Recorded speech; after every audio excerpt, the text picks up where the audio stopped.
The Los Angeles Coliseum, once home to the Olympic Games and many of the most memorable moments in sports, and also home to the USC Trojans, who are prepared to fight on once again today. Today, we have one of those games that tests your focus. Top 25 team against an unranked opponent. Can you take care of business? As we'll see, the Yukon Huskies taking on the 25th ranked team in the land, the USC Trojans. Glad to have you with us for EA Sports College Football. I'm Reese Davis, David Pollack and Jesse Palmer with me in the booth. Guys, we are ready to tee it up.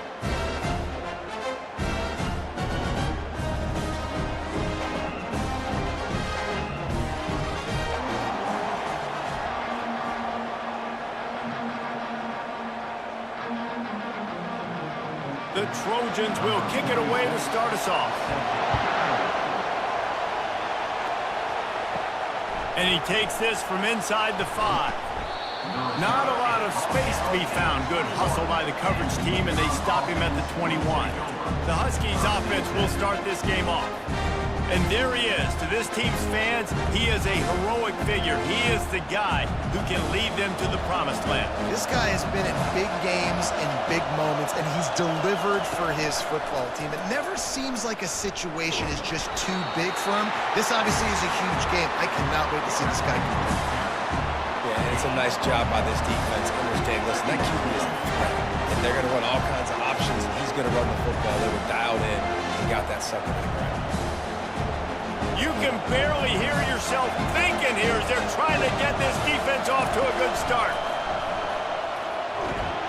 Just a solid stop by this sophomore. You know, I really like this QB running the football because I know he's got a lot of speed. He's not the biggest guy in the world, so he's not going to be able to break a lot of tackles. So you really got to do a good job of trying to scheme ways to get him out in more space. So already they've hit a speed bump on this opening drive. It's 3rd and 8. From the gun, wants to pass. A strike downfield. He's got enough for the first down. They'll spot it at the 37. And a really good job by the quarterback being very decisive. He saw his matchup, he went for it, he attacked it, got the positive gain. I would say he's going to find that guy a few more times today. And the Huskies with the 1st and 10. The give to the tailback. And they'll stop him after a minimal pickup. All right, well, the offense here, they're trying to get this run game established. They obviously don't break off a long run there, but they're just trying to find their footing at this point. Picked up 2 yards on that last one. They need 8 on 2nd down. It'll be a draw. They can rely on this guy to pick up solid yardage when they need it, and he's out to the 43. I know that's not a huge game, but those run plays add up. They make you tackle the back every single play. Physically, you have to get some guy on the ground. It takes its toll throughout a 4th quarter game. As they come to the line on 3rd and short from the 43, I wonder if they already know they'll go for it if they don't make it here. Got his man quickly. He steps out of bounds, but he's got a 1st down on the play. He might have expected to see this DB up in his receiver's kitchen. Instead, nice little zone, and they pick up the 1st. Man, offenses are getting so good, Reese, at seeing the holes in the zone, knowing you're in zone, knowing where to sit down, how to make it an easy pitch and catch for the quarterback, and that's what it was on 3rd and short. Caught over the middle. It's Harris. That's why the good Lord invented tight ends, isn't it, David? Get a good pickup on 1st down, open up the entire play. And it just makes life so easy on quarterbacks. I mean, you got these guys that are so gifted athletically that you can do everything with them. They're like overgrown wide receivers, and now understanding zones and how to attack them. It's just unbelievable when you got these kind of big athletes. Quick touch pass to the receiver. Looking for room at the 30. That run epitomizes a veteran, savvy senior who knows how to find space.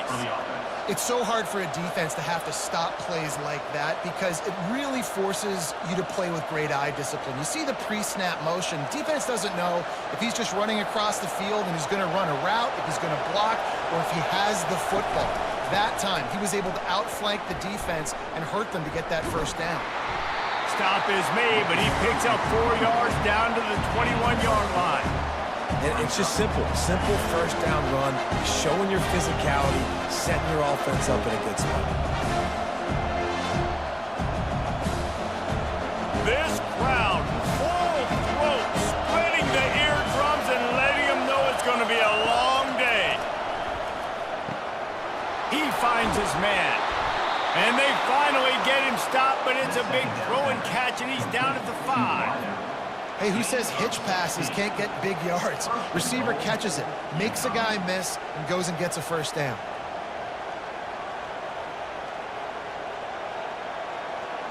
This offense trying to quieten the crowd on 1st and goal, and they are not cooperating. They'll try to get it in with the run. And he's going to take it to the house. Touchdown, Huskies!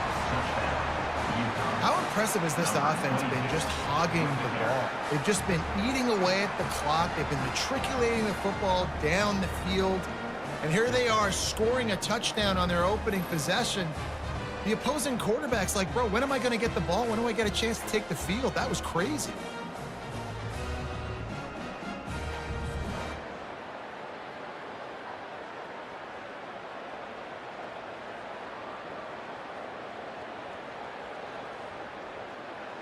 Lining up to tack one more onto that lead. And the PAT makes it 7-0. They marched 79 yards on the drive, and they punctuated it with a 5-yard touchdown run. Kickoff team has the ball teed up, and they're about ready to go. On the run from inside his own 5. Couldn't find a way to create that broken field as he stopped at the 25. So USC's offense will try to get something started with their first possession. Here are our impact players for this game, and it goes beyond executing an assignment to make an impact in the game. Yeah, obviously we were talking to both coaching staffs this week. And the Heat will get home, and the quarterback goes down at the 17. And the offense sprung a big-time leak, and the quarterback went down. And when you're throwing the football, you're trying to stop the best athletes in the world from getting to your quarterback. They're going to get there. They're pinning their ears back, get to the QB, get the sack.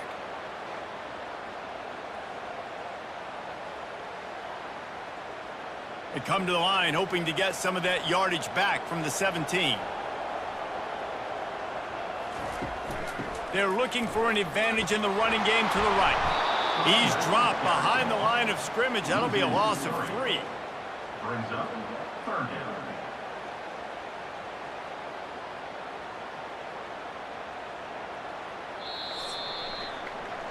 That's the end of the period, and UConn has the lead. We've played one. Before we move on, let's have a look at the stats. USC 0.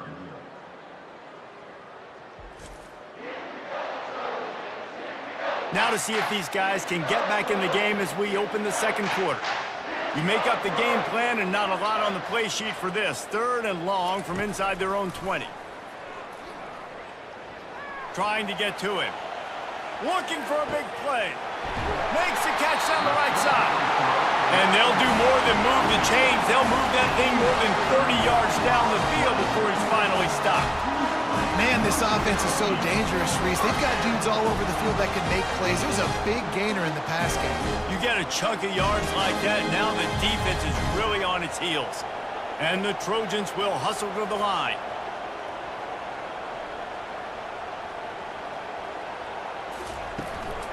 Give to the back. He showed it all there. A little elusiveness, a little power, and he's got the first down. For all of the star quality that USC has been built on, good offensive line, strong running game has always been a hallmark. No doubt about it. I think they're built on, the passing game and explosive playmakers out wide, but they've always had that balance at USC. You got to have a little bit of the boring to go with the glitz and the glamour. Here's a quick throw out to the left. He stopped just a chain link or two away from the first down and sets them up beautifully here. They might have the defense's head spinning a little bit now. Hit him with a big run, now they hit him with a big pass. Man, it's so hard to defend both. You know that. Which coverage do I want to put? Do I want to put more people in the box to stop the run? When you've got this kind of balance on offense, the defense can't be right. Nifty little dance step. The Trojans will keep this drive going. And I don't care if I get it by 2, by 20, by 30, by 40. I just want to get the first down, understanding the situation, understanding where the sticks are. Doesn't have to be sexy, but I got to make sure I get to that stick, get to the first down mark. And the Trojans getting set on 1st and 10. They're threatening to score, and they'll throw it. Makes the catch. That's where they'll mark him a very productive play and a first down. Hey, I'll tell you what, that slot receiver, he may not be the biggest receiver in the world, but he is shifty, and he runs really good routes. You saw it on that play. On 1st and goal, they have a chance to answer with a score of their own. The option look. And he'll sprint in for the score. Touchdown, Southern Cal! This is like having an extra running back in your backfield. This quarterback is magic. When he decides to keep the football, he can make people look absolutely silly. He shows you on that play.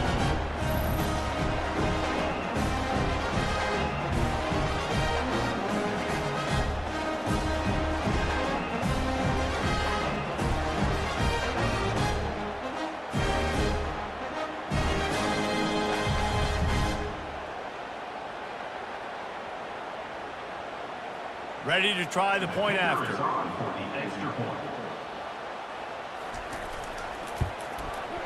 Right down the boulevard. So an 82-yard drive there, and they capped it off with a 1-yard plunge. After that latest answer, tied things up, just about set to kick it away again. And he's going to bring it out of the end zone. I know he thinks he can house every return, but sometimes you just have to take a knee as he stopped at the 14. UConn going back to work on offense. Grabbed over the middle at Sheffield. Well, they execute the end route. How about the arm strength by the QB? That was an absolute bullet on that completion.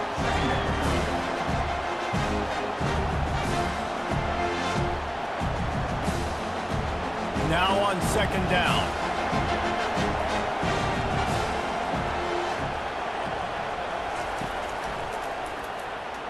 He's dropped behind the line of scrimmage. That'll be a loss of 3. We'll take a quick break as we have reached the final 2 minutes of the first half.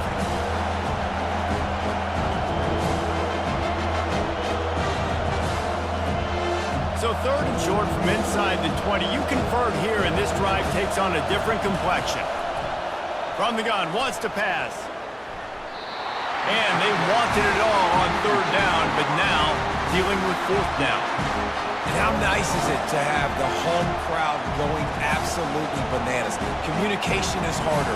The snapping the football, everybody being on time. Man, this crowd really affecting the football. UConn will have to punt it away.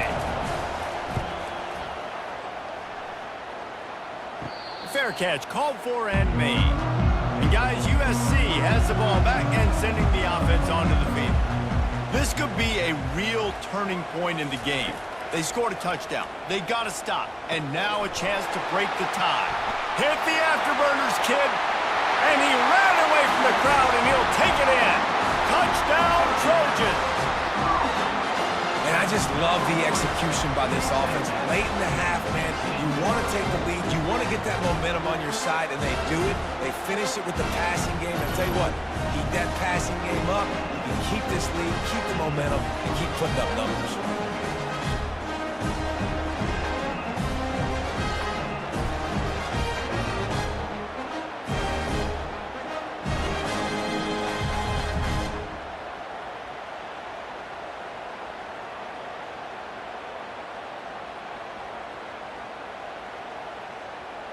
Now they'll line up for what they hope is automatic.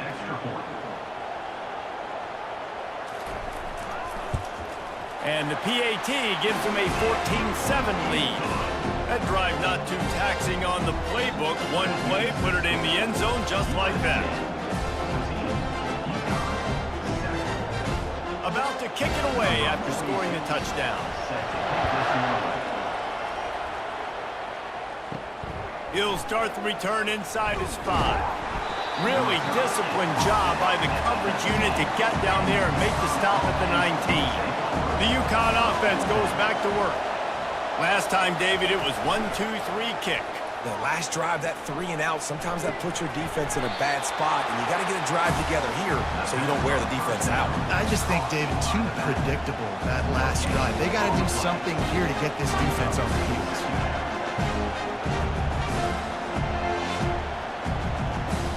Let's see what they've got on second down.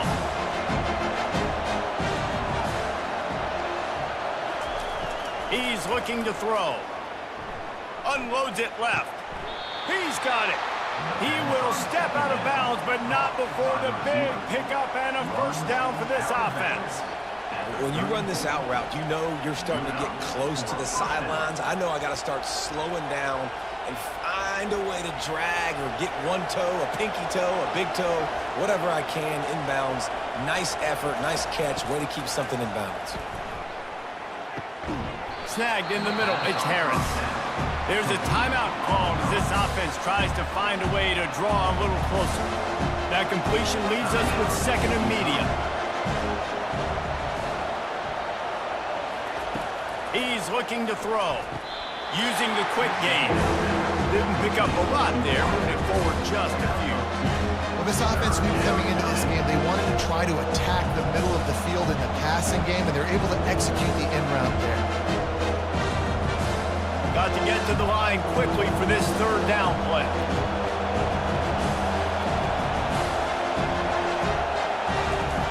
Looking to throw for it. Got it in the middle at Sheffield. There's a timeout on the field. Tight game here late in the first half. Really nice job there by the quarterback, understanding that it's zone coverage on third down. You're going to have to find someone working into a soft spot, get the ball out of your hands quickly, make an accurate throw, and pick up the first. Well done. Look, you can't take away everything, right? So you give them that and rally and make a solid tackle. Yeah, and a lot of times in zone coverage, I like when I can get all the eyes on the quarterback. I like when I can see the routes and see him develop in the middle.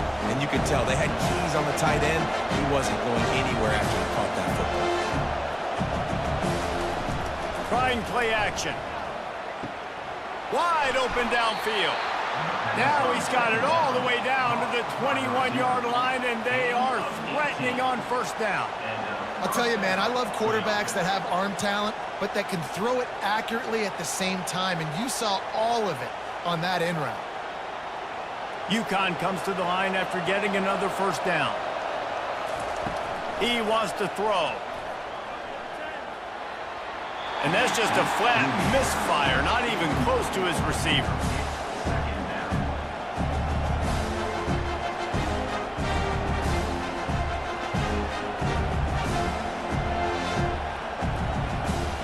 Running out of time here in the first half. They're going to have to be efficient to put some points on the board before the break. Looking to throw on second down. Got it in the middle at Sheffield. We've got a timeout in the waning seconds of the half. Maybe a chance to get off a couple more plays. And it's third down, but they're going to go ahead and try the field goal and try to get points before the break. It is good. That makes the score USC 14, UConn 10.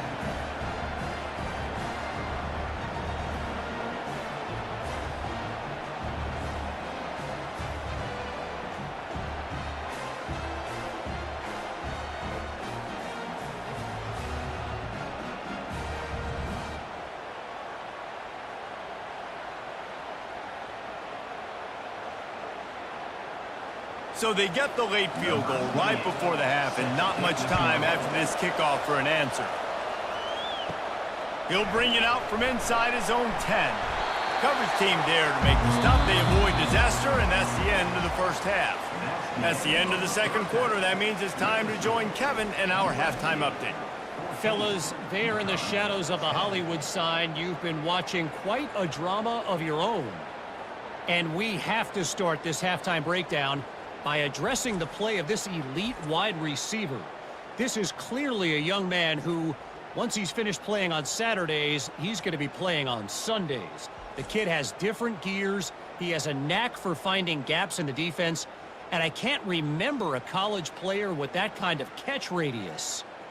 And with that, let's send it back to our men inside the world-famous LA Coliseum.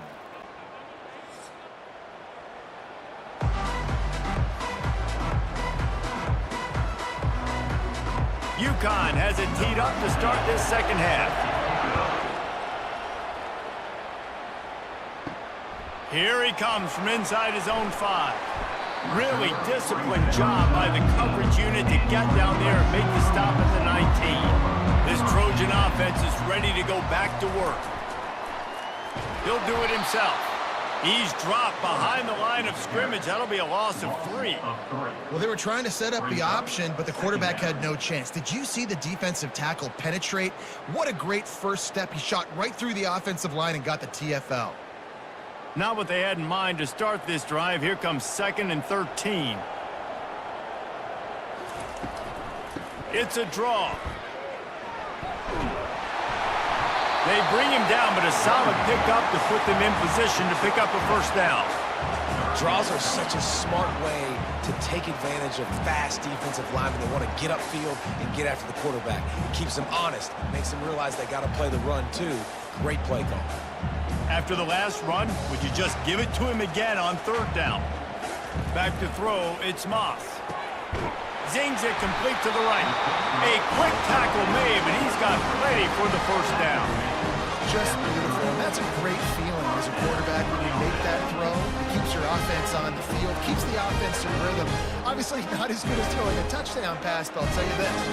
Way better than having to trot off over to the bench and wait for your turn to get another shot. From the gun, they'll try to impose their will. He is going nowhere. Stop at the line of scrimmage. How about the defender being a heat-seeking missile? He was on radar lock. He found the football and flew down with some bad intentions. They got nothing on the last play. It's 2nd and 10. They'll leave it with him.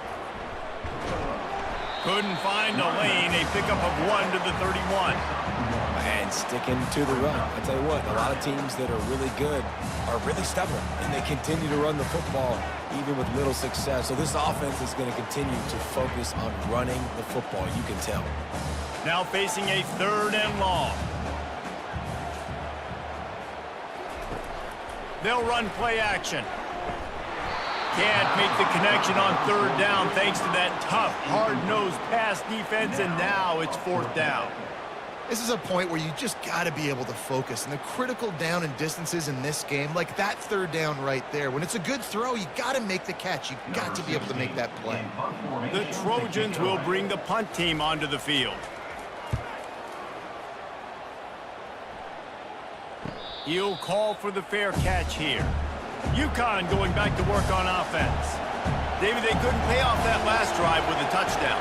Now, they moved the ball down the field and executed like they wanted to until they stalled out and had to settle for a field goal. I think if you want to take the next step, too, here and score a touchdown, you got to start finding more creative ways to get your best players the ball. Let's see if they can do that here. Man, who says you can't run up the middle anymore, right? Everybody thinks I got to make big plays. I got to go way out to the left, way out to the right, way out in space. Nope, right down the middle, nice blocking. How about the running back? You could tell the speed, the wheels, does a great job getting down the field, making a huge rushing play.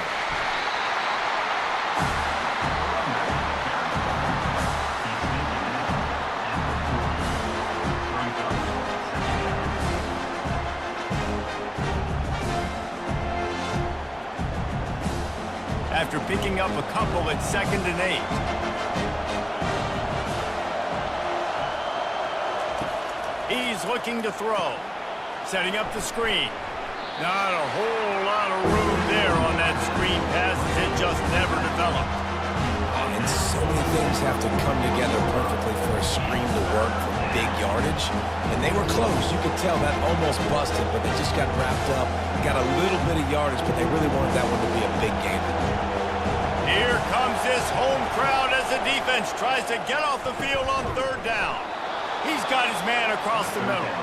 And they reacted well to the completion, but it was too late to keep him from getting the first down.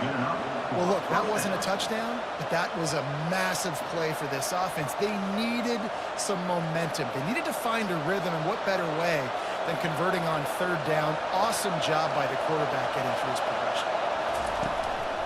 Gonna run it. It's Edwards.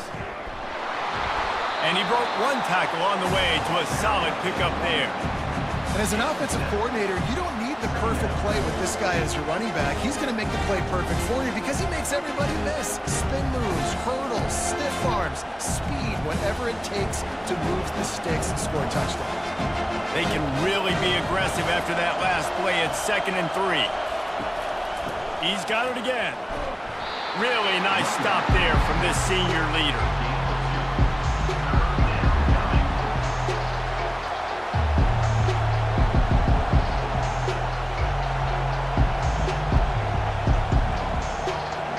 As they get set to snap it, time winding down here in the quarter.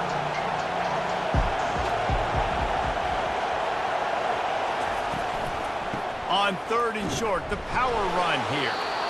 Is that stiff arm even a human arm? It looks like some type of steel bludgeoning device on his way to a first down.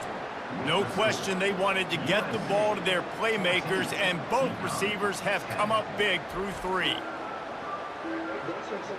One more period to go to see who can make the winning plays and come home with the victory. The Huskies have it with a 1st and 10.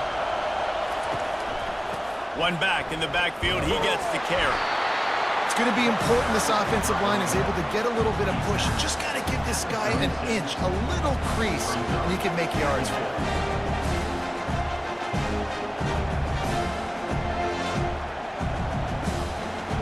Halfway there on 1st down, it's 2nd and 5.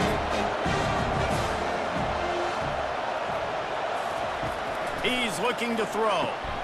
Makes the grab on the left. And just a short, safe pass play. They pick up a few. You just get the feeling this defense is going to make it hard on them, right? They've got the lead, it's late, and they're going to try to tackle everybody inbounds. Offense is going to have to really work for this and be smart. You got to attack the sidelines. You got to throw first downs. You got to keep this thing moving vertically down the field. They'll try to pick it up on the ground.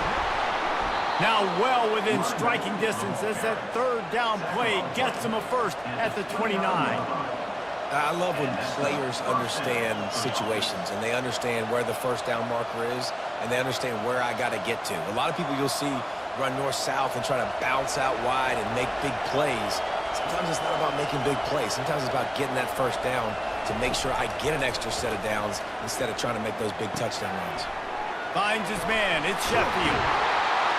Nice pitch and catch there, and they'll have enough for the 1st down.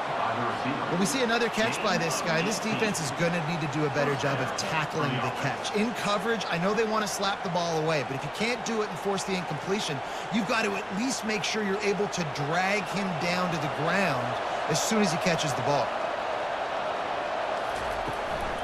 From the gun, they'll give it on the inside. Nowhere to run on that one. He loses 4 on the carry. You see all this movement in football now, all the stint, defensive line, they're sliding right before the snap, creating confusion for the offensive line. Then they're moving back and stunting. Really good job by the defense. Continue to move, continue to stunt, continue to get in the backfield and make this life hard on this running back. They'll keep it on the ground. Not a lot of daylight there. Let's give him 1 to the 14.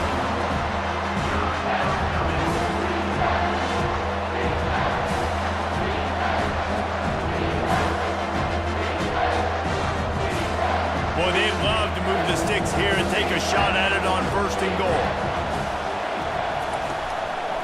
Handoff to the lone back. Got enough space. Touchdown, Huskies. And with that, they move out front here in the 4th.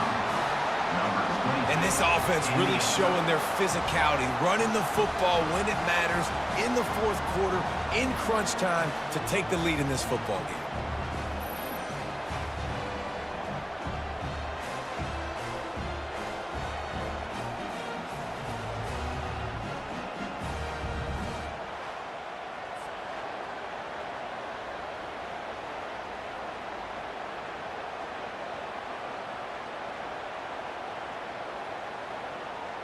Needs this one to push the lead to a field goal.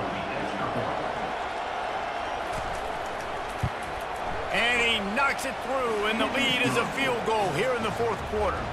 That is what they mean when they say ball control, a 14-play touchdown drive. And they finished it off with a 14-yard run for the score. About to kick it off after punching it in for the touchdown. The returner's going to try to see what he can get. He was looking for some running room, but not much to be found as he stopped at the 18. And guys, USC has the ball back and sending the offense onto the field. They'll start this drive with a pass. Oh, he had it right down the middle, and it just squirted right through his fingers, and they miss an opportunity for a nice play on first down.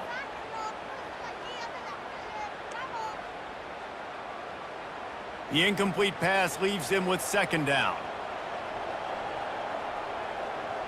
Motion trying to get the defense to show his hand. That's caught. It's Copeland. Tackled immediately after the catch. This offense has their work cut out for them, man, because the coverage has been so tight. And if you're not throwing to the sideline or you're not getting past the sticks, this defense is going to tackle you inbounds like they just did on that last play and bleed the clock. Still plenty of time for this offense, but this probably their final drive, under 2 minutes to play. Back to pass, it's Moss. And this is going to be incomplete on third down. How nice is it as a defense when you've got a corner that can play on an island and be as dominant as this guy has been all game long? You just saw another great example of it right there, breaking on the ball and knocking it away. And here we go, down to score. They'll go for it on fourth down. Desperate to convert, and he'll throw it. Makes the catch, he's got enough. And they finally get him to the ground. An easy conversion for this offense. Defense, not exactly the perfect fourth down call there. All right, fourth quarter now, you're trailing, and the sense of urgency has to go up for everybody right now. Quarterback and wide receiver, you're going to have to hit some of these throws, David, to get back in this game. Yeah, and when you got the lead on the other side, defense I'm playing tight coverage, making them earn it. I want that clock to tick. And that was a really good play by the offense. Pretty good coverage by the defense, but I got to make them earn it all the way down the field.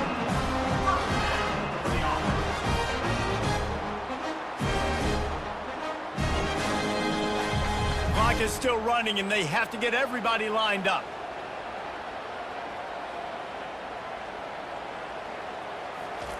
They keep attacking through the air. Got his man downfield. He gets it all the way down to the 5-yard line. A terrific catch and run before he stopped. Well, how about the offense setting that play up? We've seen earlier in the game a couple shorter throws, just trying to suck those safeties closer to the line of scrimmage, anticipating that they would get an opportunity to take a shot. They called the perfect play at the perfect time right there. So now the opportunity to take the lead with a first and goal here. Here's the snap, looking to throw. It's complete to the right. Crisp execution in the passing game, and they've got it down to the 3. They immediately call timeout, trying to preserve every second they can to try to rally here late. They've got it down to the 3. Now it's second and goal. To the air, it's Moss. Lets it go to the end zone. Touchdown, USC! And they've got the lead in the final minute. Really good execution by this offense late in the game, under a minute, score to take the lead. It's what you draw up, it's what you dream about, but now my defense has to go on the field and get me one more stop.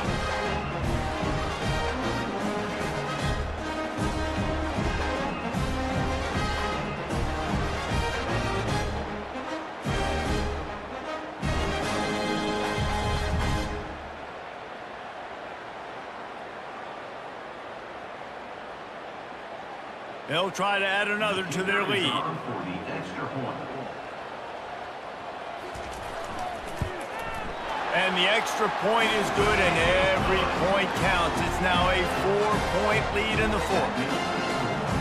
USA 21, UConn 17. They'll need to be very sound here, limit this return, and put this game in the hands of their defense to salt it away.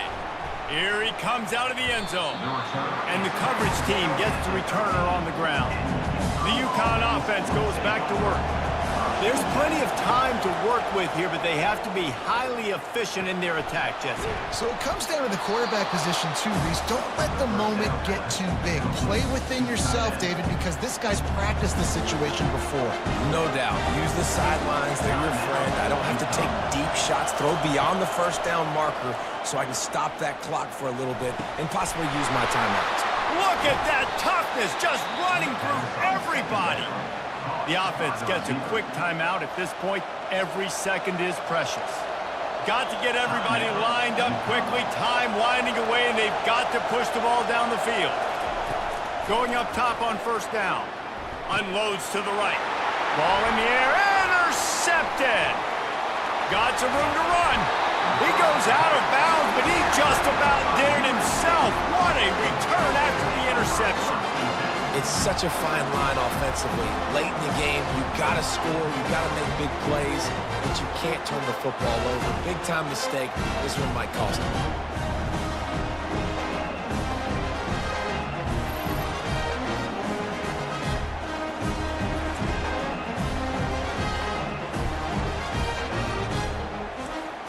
Running out the clock seems to be a mere formality here as they are ready to snap it in victory formation. And the quarterback will just drop to a knee. Tonight's final score, USA 21, UConn 17.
Welcome to Lincoln, Nebraska, home of the Cornhuskers and home to some of the most loyal fans in the sport, where, once again, Memorial Stadium will be sold out.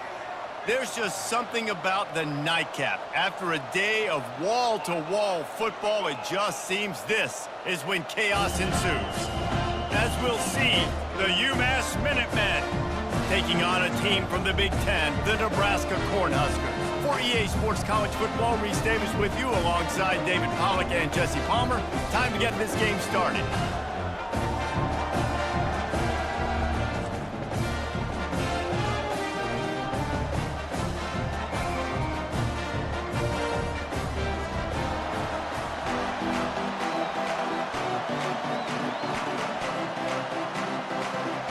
And the Huskers will kick it away to start us off. From inside his own 10, he'll try to help out their field position. So UMass offense will have the first possession of the game. Here he comes, and obviously defense is always going to be aware of a quarterback, but boy, he finds a way to put defenses on their heels all the time, David. I mean, what can't he do? He's got the weapons, he's got the confidence, he's got the... Gets away from one, finds room. Finally run out of bounds, but he has this offense rolling with a first down. Defense is going to have their hands full trying to stop this guy. They better rally to the football and get multiple hats because he is not easy to bring down. UMass quickly back to the line.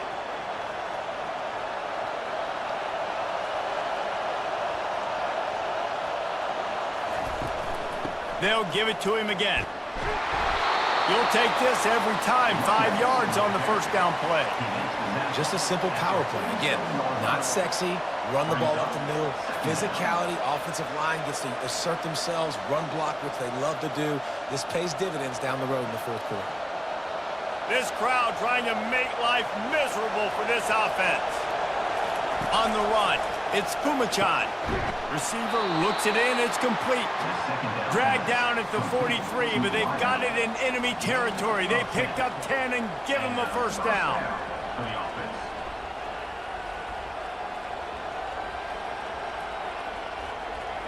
Here's this offense with a fresh set of downs.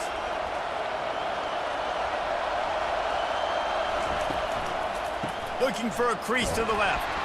A run up the middle is stuffed for no gain. What a great play by the linebacker. You talk about filling a hole. Defensive line does their jobs. He comes in the hole and says, sit down, sir. Got stuffed on first down. It's 2nd and 10.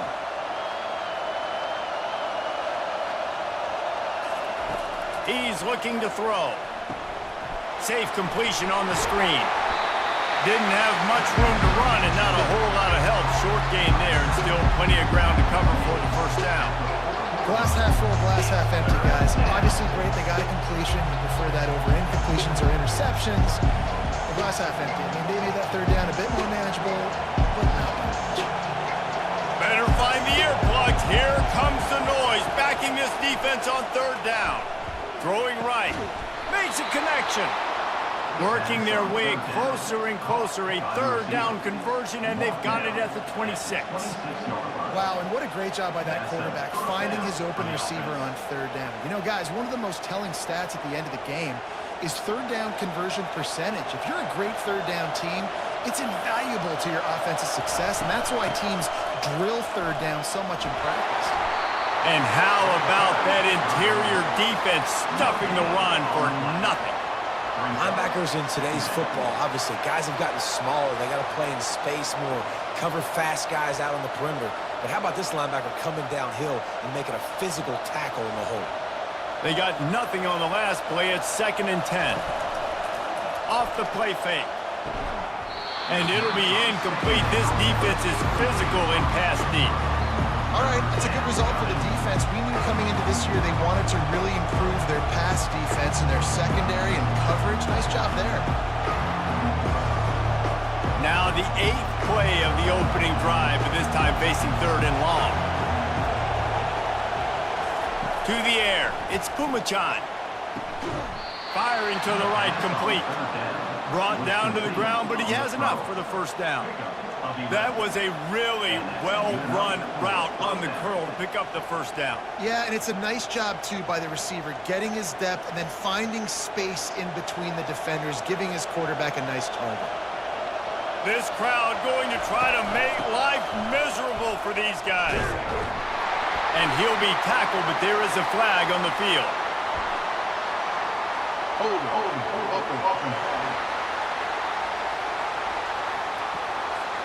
Amazing how many times an offensive holding penalty will stall a drive. We'll see if the offense can overcome it. He leaves it with his back. A strong tackle and wrap up from the junior.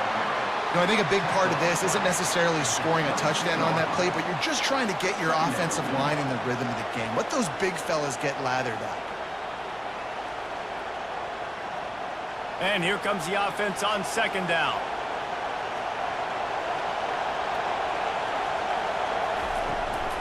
From the gun, the running back tries to hit the hole. They make the stop, but not before he takes a chunk out of what they need to move the sticks. Well, the defense may have been caught off guard a little bit on that play. It was 2nd and long. They weren't expecting the run, so now we've got 3rd and manageable, and they've got to be wondering to themselves, is this offense going to try to run the ball again? They'd love to pick up this 3rd down and get a fresh set with 1st and goal. Looking to throw on 3rd. Didn't have much of a choice, just had to throw that one away. It'll be 4th down. Well, on 3rd and short and field goal range, they dial up the pass play. Quarterback was trying to get through his progressions. There was just simply nobody open. Couldn't make an accurate enough throw. The ball falls incomplete. Now setting up a big decision here on 4th down. And on 4th down, they'll try to put 3 on the board. Splits the uprights. It's good. And with that, they break the seal on the scoring. It's 3-0. I'll tell you, this is not an easy place to play on the road, especially at nighttime. This crowd, they get loud. That's the way it's been so far, but they have a nice drive to open it up. They're able to execute. They put themselves in field goal range, knock it through the uprights. They did exactly what they needed to do, taking a 3-0 lead here early on the road. That's impressive.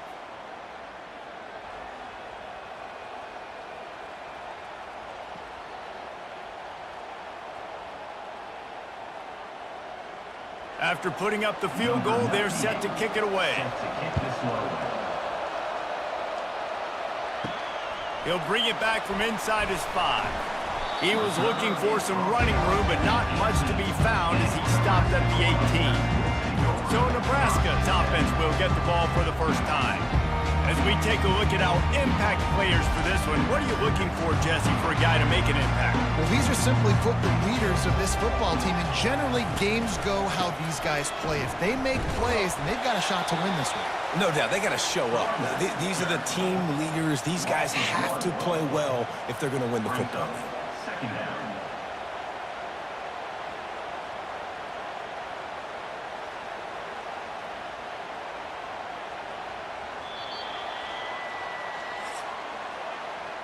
That's the end of the quarter, and it's UMass holding the lead. And after that first quarter, let's see if these guys can get back in the game in the second. Nebraska, 0.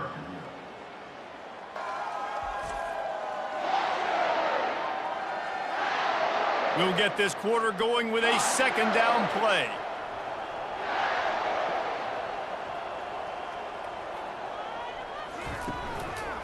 From the shotgun, the inside give. Got enough for the first. And they'll finally get him down after a terrific pickup. Well, when you talk Nebraska football, it always comes down to their ability running it on offense, whether it's the option or whether it's conventional. They've got a long and illustrious history of great running backs, and this guy is on the field for a reason. His vision, his ability to make people miss, run with toughness, he can do it all. And he is just engulfed at the line by this giant defensive tackle. Man, not much wiggle room for the ball carrier there. I'm not really sure what they can do to try to create some space. I know. Block better. How about the offensive lineman push some guy backwards and make some holes? Got stuffed on first down. It's 2nd and 10. Give to the running back. They bring him down, and he's going to lose a yard on that one. And you can tell that play went nowhere from the start. It was definitely a great play by that defender. Oh, yeah, he got in the backfield so quick, the running back had absolutely no chance. Somebody needs to make a play here. It's 3rd and long from the 26. Looking to throw, it's Raiola. Fires to the wideout. All kinds of room to throw that one in there. And it is a chunk play, a huge gain on that one before the defense brings it to an end.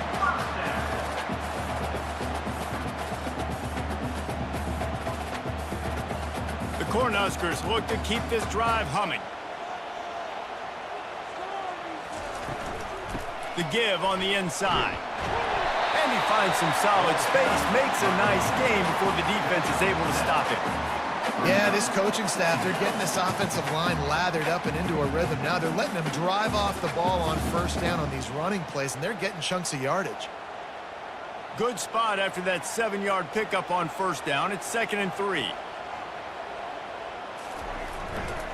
To the ground with the back. On the move at the 30. Ripped off a huge chunk play on that one as he gets the first down before he steps out of bounds. How about the left side of the line getting off the ball, creating some holes for that running back to get through, make a big play on the handoff to the left. When something works that well, you might as well go right back to it. I mean, they showed no indication that they could stop it. I like to go back to it and hurry up. Get to the line of scrimmage quick, run it again. They go to the ground. Headed to the end zone. And he's sprinting. He'll take it all the way. Touchdown, Nebraska! After that, there might be a few extra tackling drills in practice this week. Listen, when you only got one guy there, it makes it really hard to get to the ground. You need a swarm. Where are my other guys? You got to get 1, 2, 3 more guys to the football. Make sure you get them on the ground.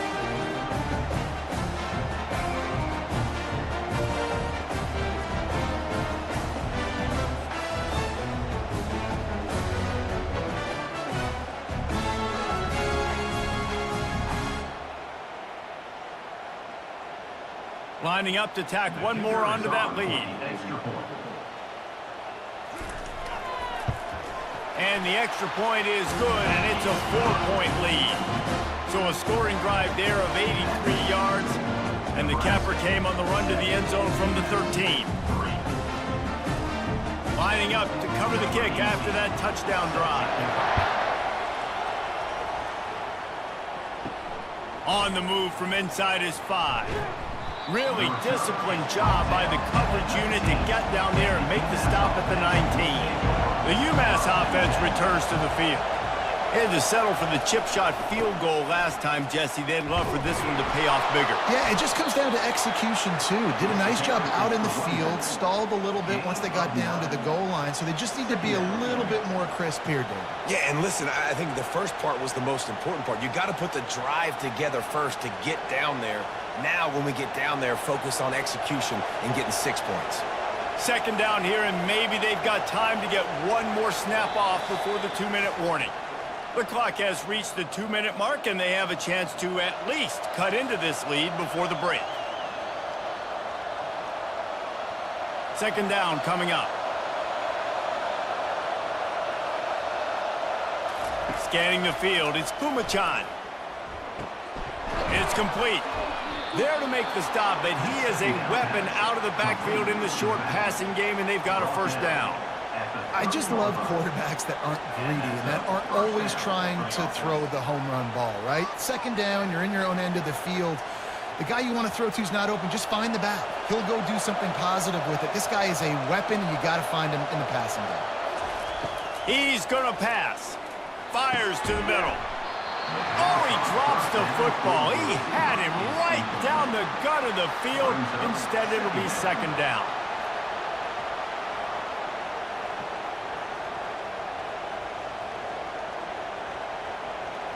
Couldn't make the connection last time. Let's see if they throw it again. He's looking for a man on second down. Got a man. It's Brown. There to make the tackle, but the big throw is good enough to give them a first down. And when you get zone coverage and you're running curls and the wide receiver sprints off the ball, you know what happens? That DB starts to bail, and that wide receiver comes back, and it's easy pitch and catch for the offense. Offense rushing to the line of scrimmage. Clock is stopped for the first down. They'll try to get it off quickly.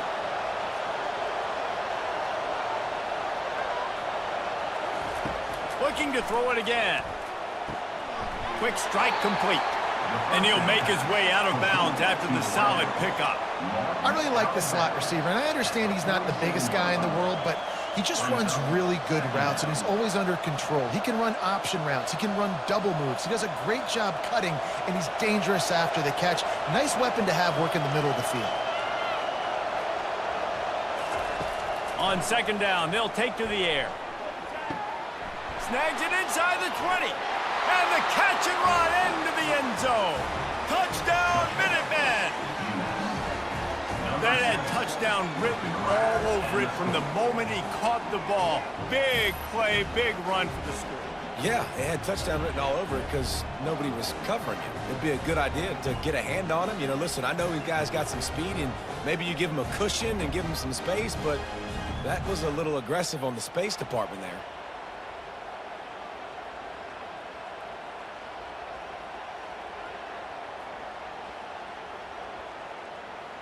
On to attempt the try. Kicker on for the extra point. And the extra point puts them up by a field goal. So that scoring drive took only 6 plays. And they finished it with an explosive play in the passing game, scoring from 47 yards out. About to kick it off after punching it in for the touchdown. From inside his own 10, let's see what he gets. He was looking for more running room, but none to be found as he stopped at the 23. And here comes the Nebraska offense back onto the field. Wasting no time throwing on this drive. Hauls it in. A huge play, and they get it all the way to the 45-yard line. A timeout is called as this offense tries to find a way to get more points on the board before the half. They'll throw it on first down. Makes the grab. It's Banks. And they pick up just a few on that completion. And that's the look in man coverage you can throw the hitch route against, right? When the receiver's got a little bit of access, so he's got some room to work with. Against press, you're risking a pick 6. So good decision there by the Q, knowing that was a good look to throw into.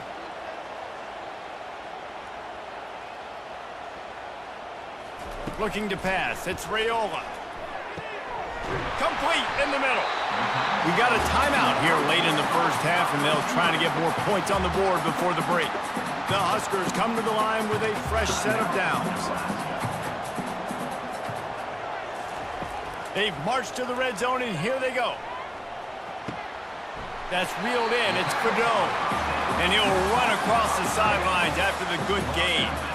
Well, I'll tell you, I know they're losing the game. It's only the first half, but this offense, obviously, they've spent some time practicing 2-minute throughout the week. You can see they're really in rhythm, they're really in focus, and they're attacking the right areas of the field in order to try to maintain as much clock as possible.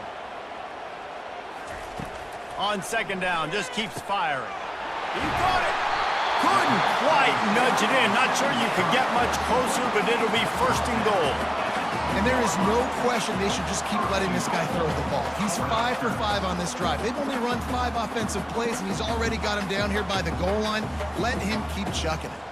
Clock winding towards 0. They'll get one more snap off. They'll use a timeout right before halftime. Maybe time for 1 or 2 more plays. Now with just a few seconds left, not enough time to run another play, but there is time to kick a field goal and take the lead. Kick is good. The offense has 3 points to show for the drive. And the 3 ball locks us up as we get closer to the half.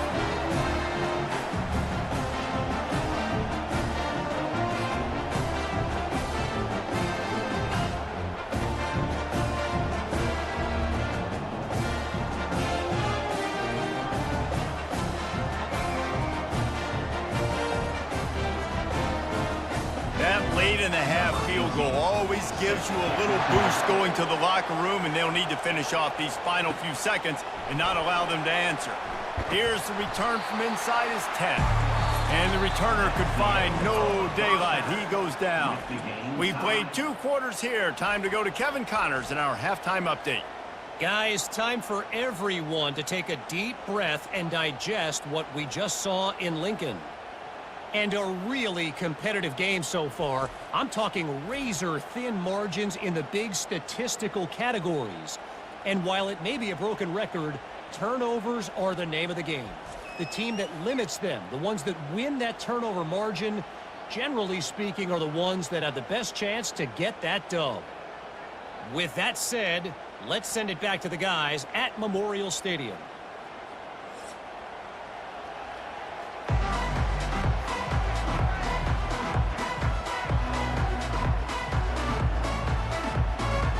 About to kick it away again as we are tied up in the 3rd quarter.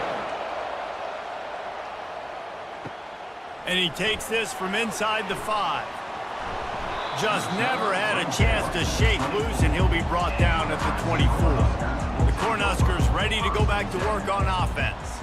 First drive of the second half, always fun to watch. You see what type of tweaks were made at the half, especially when you're locked up in a ball game like this one. Yeah, and it's been a good game. I mean, it's been a little bit of back and forth and a feeling out process. And now once you get in the second half, who's going to get aggressive, John? Who's going to take some shots, try to make some plays, and really go for it?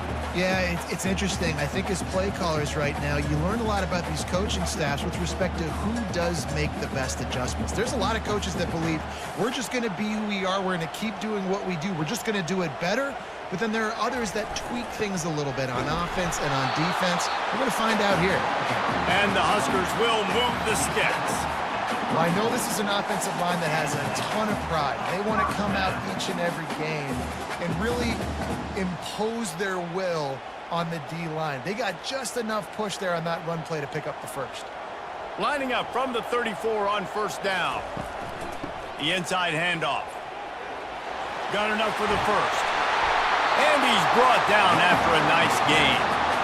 First down, you know you always want to establish the running game. How about this offense? Nothing fancy.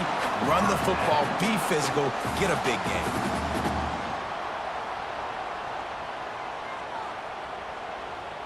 This offense lining up now at the 48-yard line on 1st and 10.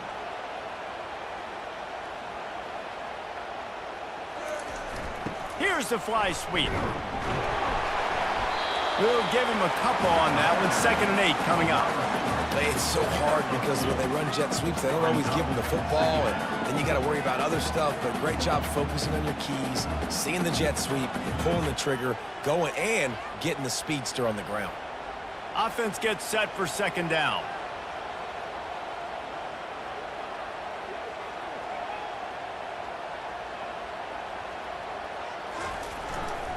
Running back searching for a hole. Got room at the 35. And he almost ran away from everybody on that one. A huge pickup on that play. Looks as if we have an injury on that last play, and we'll take a break to check him out. The Cornhuskers will line it up on 1st and 10.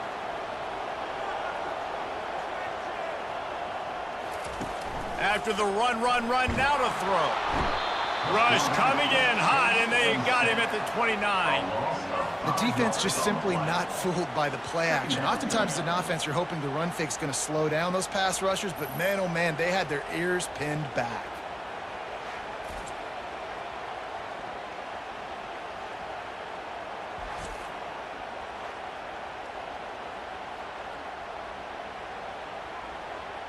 They'll try to keep that sack from wrecking this drive here on 2nd and 15. Now the play fake. Looking to the big tight end. Finds a man in the middle. And the defense was right there to make the tackle, but not before they get it to the 12 and set up in the red zone.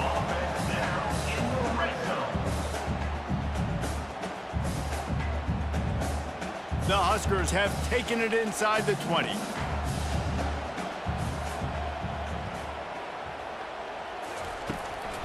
The give to the running back from the shotgun. He'll be brought down at the 5-yard line, and this defense is on its heels. And a nice job by the running back, finding space, getting downhill, making a good run. Great job finishing with his pads. Operating in the red zone here on 2nd down.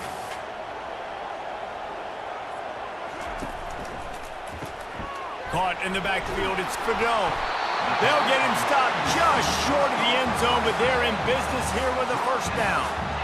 Nice catch by the big target. Those big tight ends, you can tell in football, are just becoming more and more of a weapon on every single team. And the Huskers line it up with a 1st and goal.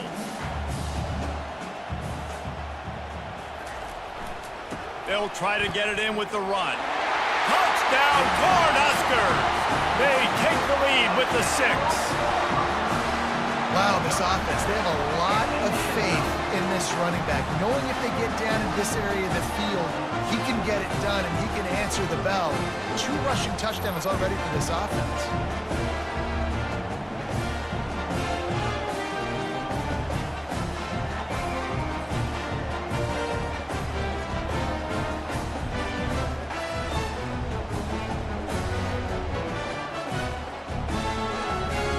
They'll try to add another to their lead.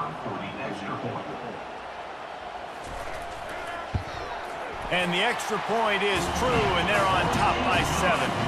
So a drive there of 82 yards, and they capped it off with a 1-yard plunge. Almost ready to kick it away after scoring the touchdown. On the run from inside his own 5. Didn't find any crease in that kickoff coverage, and he'll be stopped at the 17. The Minutemen going back to work on offense. Now they need to put something together to answer that last score. There's a lot of pressure, too, on this offense to have to execute at a high level. They've got to score points, David, but they can't go too fast because their defense right now is tired. And I think that's the difficulty being a play caller. Like, I have to balance all of those things. My defense is a little bit tired. I can't put on the field, but I got to be aggressive because this is a back-and-forth type game, so a lot to process and think about. UMass quickly back to the line.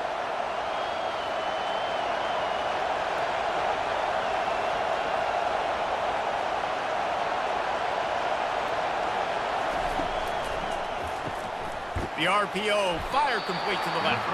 And the defense had that one well covered, just a short game there. And offenses nowadays, they're really just counting numbers. How many guys do you have out wide? How many guys do I have out wide? If I have enough guys to block your guys, boom, it's just built into the offense. Pitch, catch, let me get a few yards. As they get set to snap it, just about to reach the end of the quarter. Looking for a physical attack from the gun. You want to make sure to maximize those types of runs, and he gets it out to the 41. We've come to the end of the quarter, and Nebraska is on top. 3 quarters are in the books. Time becomes a factor both in trying to hold the lead or cut into it as we take a look at the stats. Not only is the scoreboard on their side, but so too is time as we open the 4th. He'll pull it on the read. And boy, is he close to that first down, maybe just a couple of inches short. As a defensive guy now, you're always zoomed in on the quarterback. I mean, these guys, whether they're throwing the football or running it, at least they have the football in their hands every time. You know where they're going to be. You focus in. The defense locked and loaded, understand what they were trying to accomplish, doing a good job getting to the quarterback, and then make those physical hits count. Finish those tackles with aggressive hits. Make that quarterback feel you for a whole length of a game. And here comes the Nebraska offense back onto the field. There wasn't much need to throw it around on that last drive for the touchdown, Jesse. They got it done running the ball. And David, I don't think you have to overthink this thing. If they can't stop you running it, why would you stop handing it off? Just keep at it here on this drive.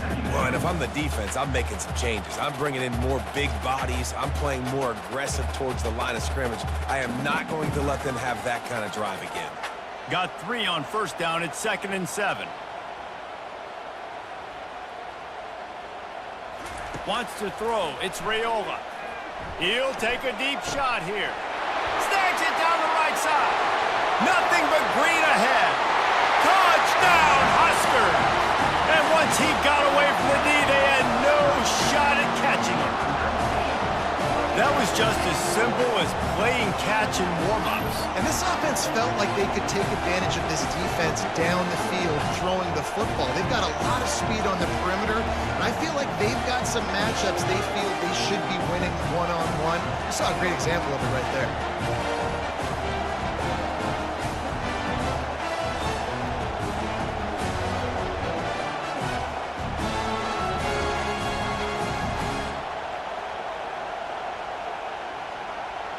Lining up to tack one more onto that lead. And the extra point is true, and they have a 2-touchdown lead, up 14 in the 4th.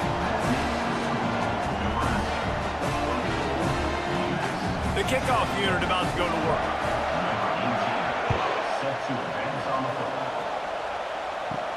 He'll start the return inside his 5. Nice job by the kickoff team. Everybody stayed in their lanes, and they'll stop him at the 16. The UMass offense returns to the field. Comes out throwing on first down. And this will be incomplete. A big hit there forces 2nd down. It's 2nd down.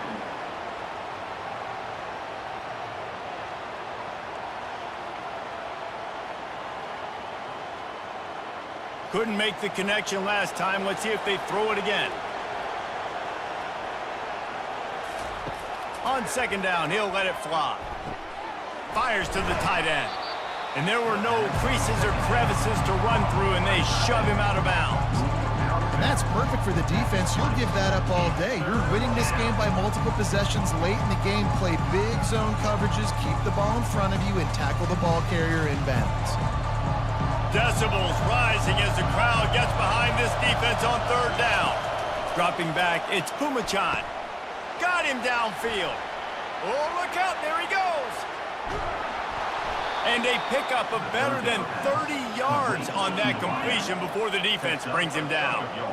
And even though they're trailing here in the 4th quarter, they've got a quarterback that can bring them back, but they need him now to play his A-plus level of football. We saw a nice completion on that last 3rd down. Let's see if he can keep it going.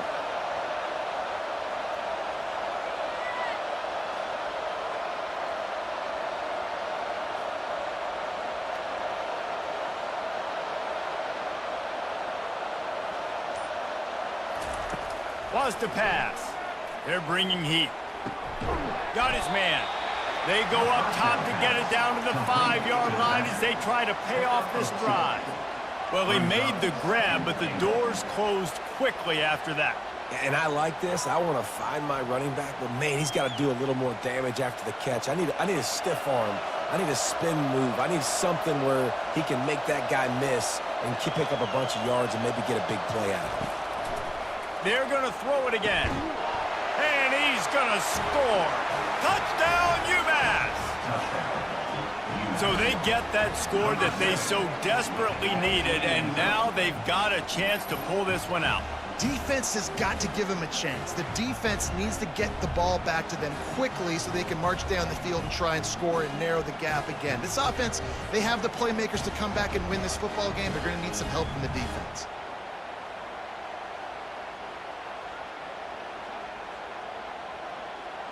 They'll try to tack one more on their score. And with the extra point, every little bit counts as they get closer. A very efficient 5-play scoring drive. And the score comes on a 5-yard touchdown pass. Just about set to kick it away.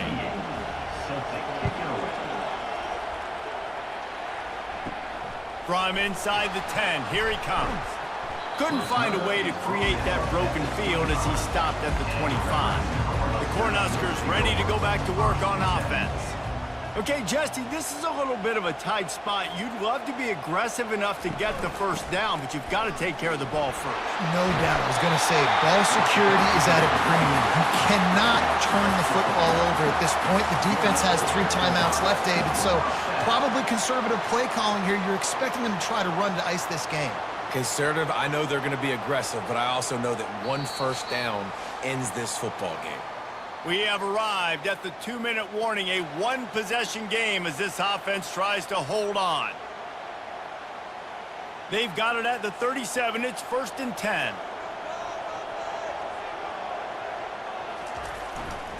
They keep it on the ground. Clock is their friend.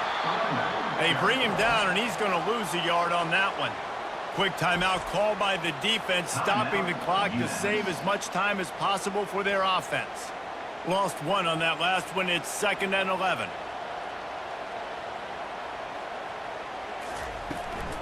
From the gun, the give, looking for room. Defense uses a timeout quickly, trying to get that ball back and preserve time for their offense. I think if you're offense here, the game boils down to this one play on 3rd down with the lead late. If you get the first down, that's ball game. There's not enough time left for the defense to get it back and go march down the field. So let's dial up our best play offensively. Let's make sure our best players are touching the football here. Timeout called there by the defense, desperate to get the ball back and save as much time as possible. The Cornhuskers have it with a 1st and 10. Quarterback's just going to take a knee. Tonight's final score, Nebraska 24, US 17.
The names that built this program are legendary.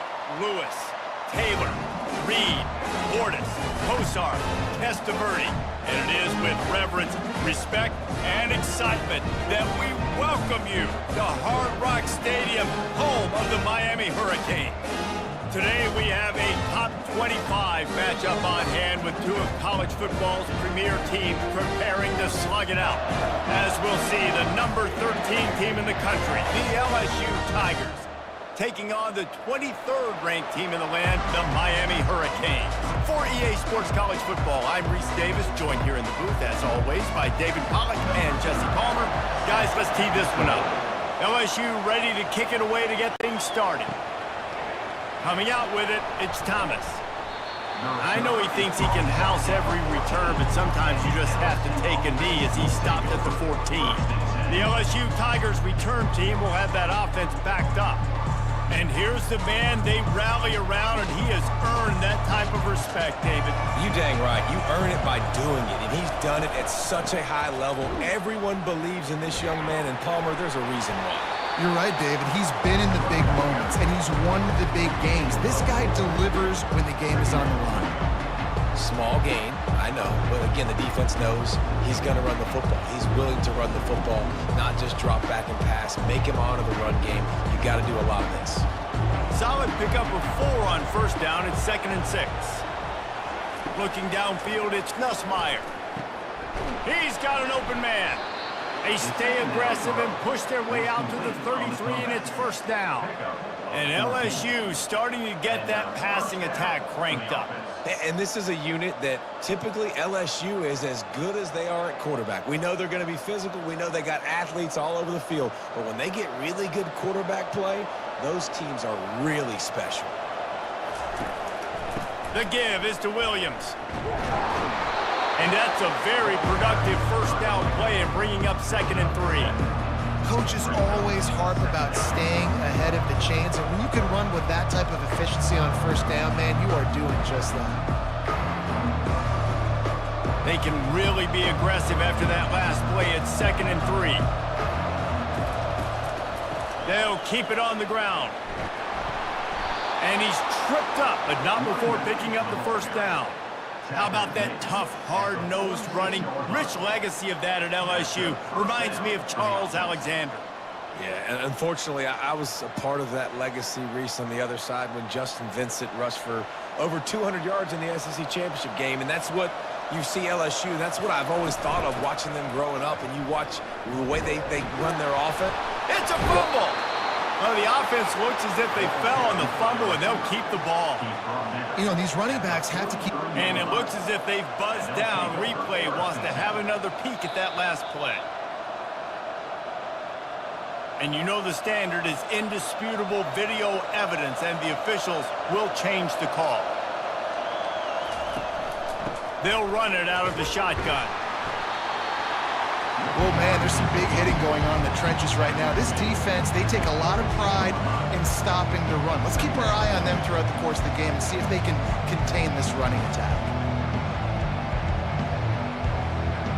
Didn't get much on first down. It's 2nd and 9.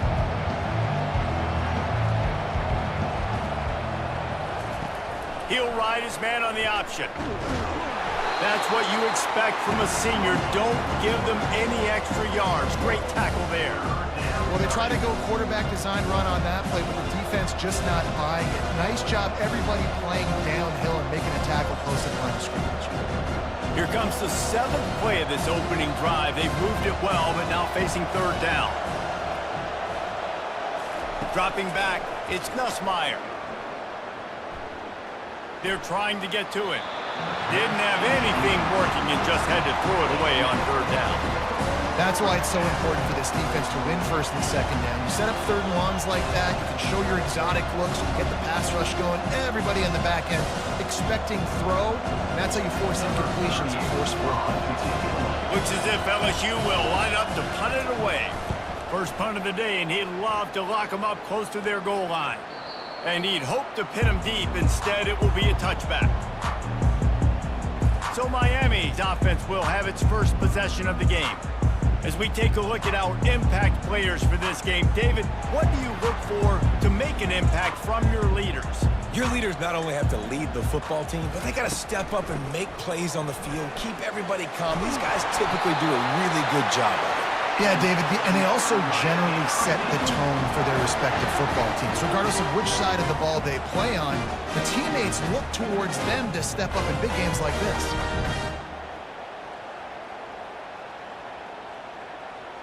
They created a lot of breathing room with that first play of the drive. Now first down from the 39. Right back to the well.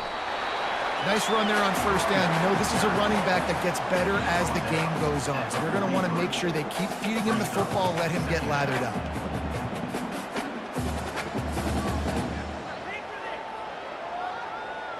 After the 3-yard pickup, they come to the line, 2nd and 7. Wide out in motion. With jet sweep pass. The defense wouldn't let him loose there, and it was a completion, but they lost yardage. I like offenses being creative. I'm not sure if that was the best place to call that play. I think this offense needs to think about just doing things a little bit more by the book. They've got a lot of good playmakers. You don't have to reinvent the wheel this early in the game. Here they come, facing 3rd and long from the 40. Back to pass, it's Ward. Throws to the wideout. A strike downfield. And perhaps a touchdown-saving tackle as he gets him down to the 37. There's a reason 3rd down is called the money down. What a great find by the quarterback.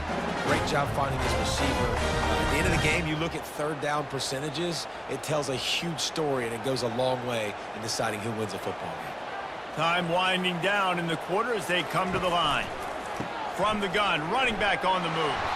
He's knocked down in the backfield. He'll lose a couple. Loss of 2.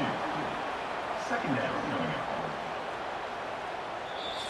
That's the end of the Defense has dominated the early part of this game, and the stats point that out emphatically.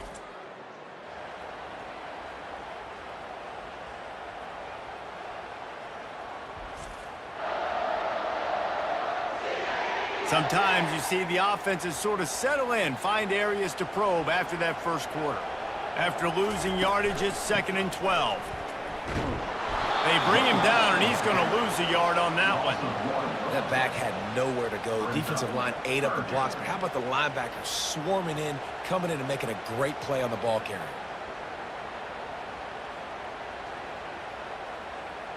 If they can convert here, that type of play can really give you a shot of momentum. On 3rd and long, he's going to have to turn one loose downfield. Gets it out quickly. And he's not going to make it. The defense denying him the first down.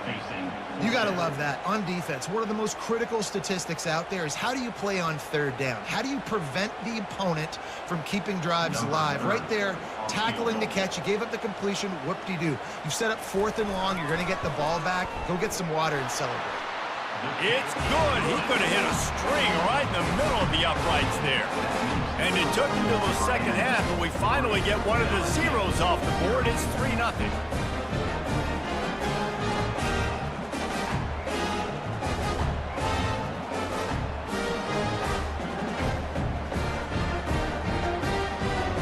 After that last field goal drive, they're set to kick it away.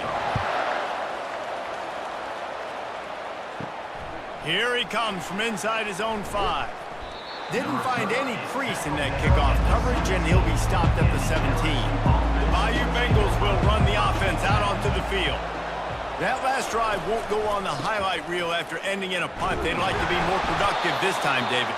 And I think this offense has to be a little bit more balanced. Find a little balance between the run, Jesse, and working in that pass. And I think, too, David, it's just going to take a spark. It just takes one play to get this thing picked up and going.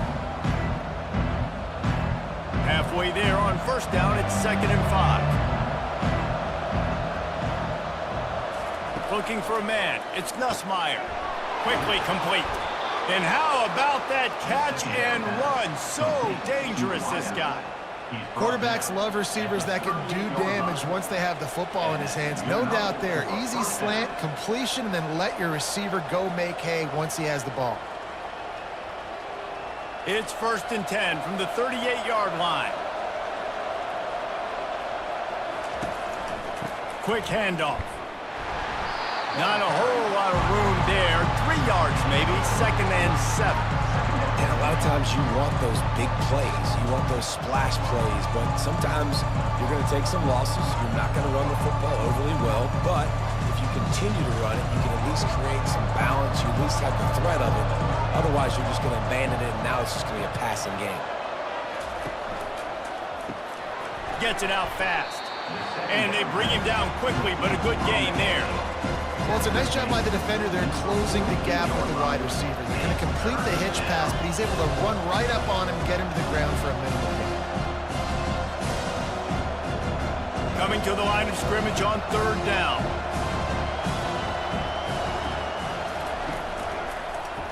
He'll keep it himself. They've got it to the 49-yard line, and they'll move the chains. Such an advantage when you have an athletic quarterback today in college football because they can help you move the sticks with their legs. Great open field running ability by this QB. 1st down here with time for maybe one more play until the 2-minute warning. We've reached the 2-minute warning, and we have ourselves a ball game, and they have a chance to take the lead here before the half. The Tigers are rolling down the field.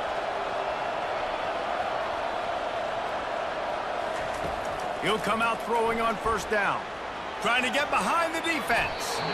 And is knocked away and incomplete. The defensive back staying in phase and batting it away. Well, the defender got his hand on that one, tipped it up in the air. And offense, man, they're lucky that one wasn't picked. Wideouts all wadded up in a bunch. To throw, it's Nussmeier. Unloads to the wideout. Wide open downfield. They are on the move down to the 32, and they pick up another 1st down. Nice route, nice catch by this receiver. What's important for a quarterback throwing the in route to a guy in the slot? Well, I think he has to have great timing, and I think the receiver needs to get his right depth so that they know exactly where each other is going to be and when the ball is going to be in the air. These two have outstanding timing with one another. Grabbed in the middle, it's Taylor. They make the stop after the catch, and still some work to do to pick up that 1st down. It's amazing how fluid and potent an offense can seem when you get a great pickup on 1st down, and the tight end's a terrific place to go. Tight ends nowadays are kind of like cheat codes. I mean, they just know so much about, right here, seeing zone, know when to sit it down, boom, positive yards, nice positive play for this offense. And this junior quarterback shows you why the scouts love that big arm of his. Precision, execution, and timing to pick up the 1st down on the out route. I think you're spot on. Those out routes, man, it's got to be about timing. You got to throw that football before he breaks. Nice job seeing it. Short yard situation. And he's on his way. He'll go all the way. Touchdown, Tigers! And what a nice start for this offense. The throw game getting working, getting the touchdown pass. This quarterback getting a little bit of confidence. This passing game getting in a rhythm. Nice start for this offense.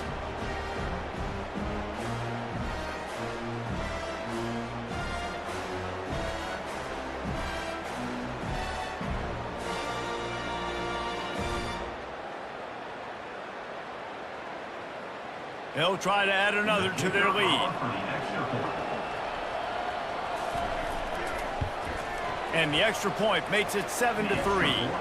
They go 83 yards on the drive, and the score comes on a 17-yard throw for the touchdown. The kickoff team out there and ready to go. Number 31, set to kick this one away. He'll bring it back from inside his 5. He was looking for some running room, but not much to be found as he stopped at the 18. Here comes the Hurricane offense looking to gather a little more strength. And that incomplete pass caused by the big hit on 1st down, 2nd down coming. And that's your goal, separate man from ball. Try to get your shoulder in there on the catch point and really give him something to think about. Physically jar that football and knock it out. Nice job by the defender. And the incompletion brings up a 2nd down for this offense. Looking to throw, it's Ward. Fires to the wideout. working the middle.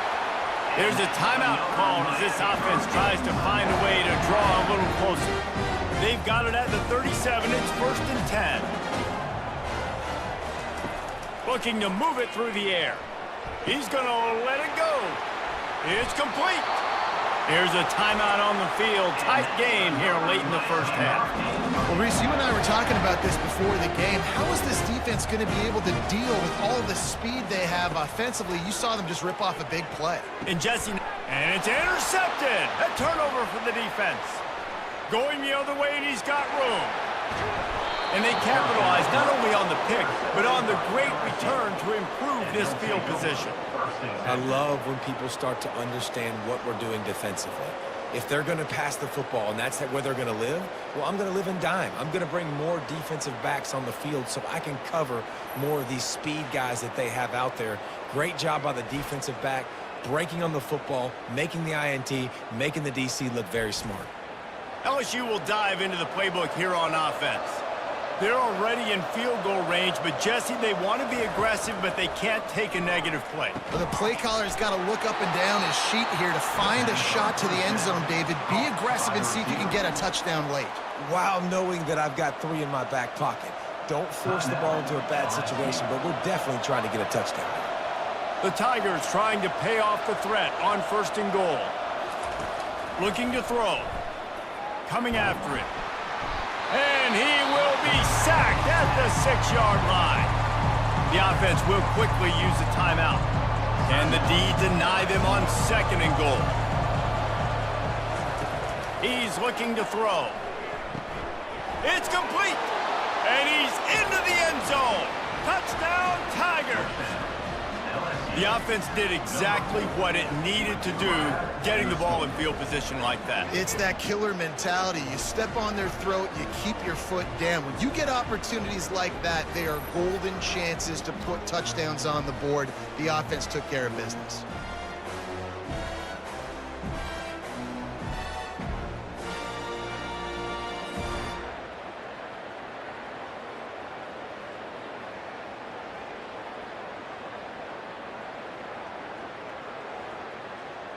Lining up to tack one more onto that lead. And the extra point makes it 14-3. Quick strike offense on that 3-play scoring drive. And they get it into the end zone with a 6-yard touchdown pass. Kickoff team is on the field. They'll try to drive this one deep. Looking for an alley from inside his own 10. Couldn't find a way to create that broken field as he stopped at the 25. Time dwindling away as they try to put points on the board right before the half.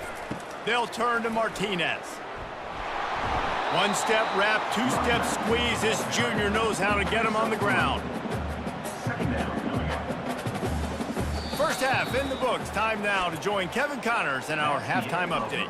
Thanks, guys. Looks like we've got a terrific start from there in beautiful Miami Gardens. And it's been said football is a game of inches. And guess what? Based on the comparison between 3rd down conversion rate today and the average yard per play, how can you argue that? I mean, the low-lying fruit is to look at some of the explosive plays we've seen and panic. But really, this game is going to come down to which team is more efficient when they have the ball and how they play when it matters most. And with that, let's send it back to the guys at Hard Rock Stadium.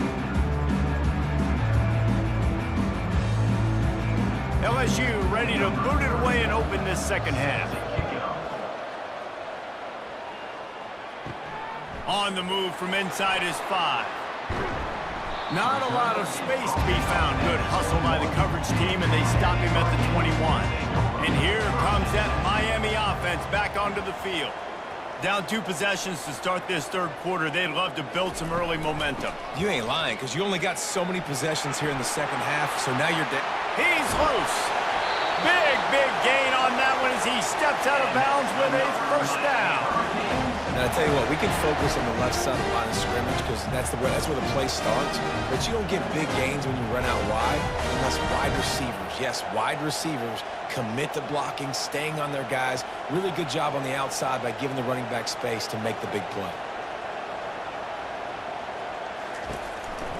To the ground. He's got it again. And he's able to shed one tackle, but still, just a very short gain. It's just so nice to know you can start off on first down with positive plays. Positive yards, hand the football off, set up a good second down. After the productive first down play, it's 2nd and 6. Fast motion from the offense. They'll try the run. That pickup might be best measured in inches rather than yards. Not a lot of running room there.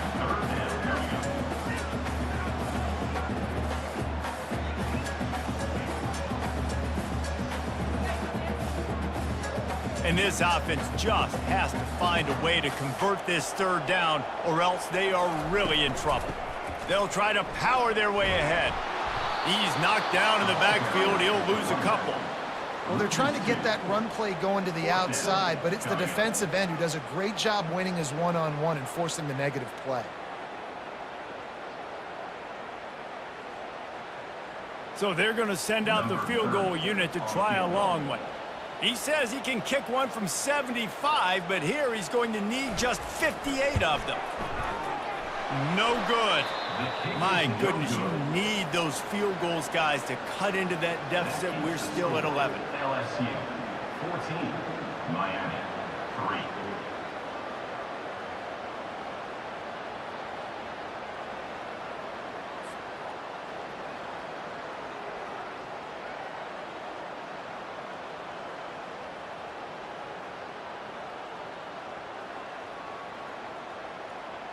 The Bayou Bengals will run the offense out onto the field.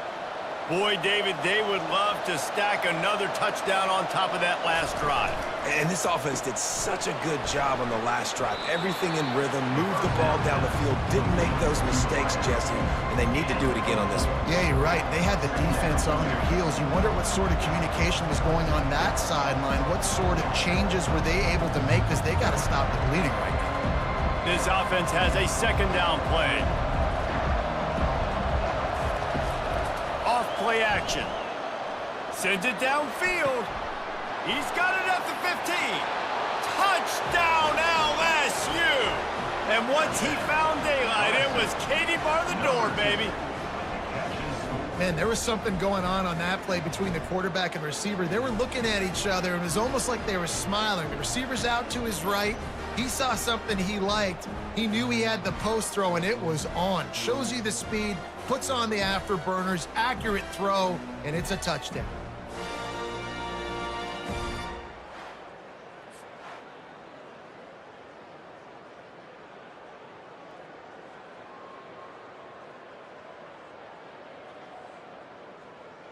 They'll try to add another to their lead.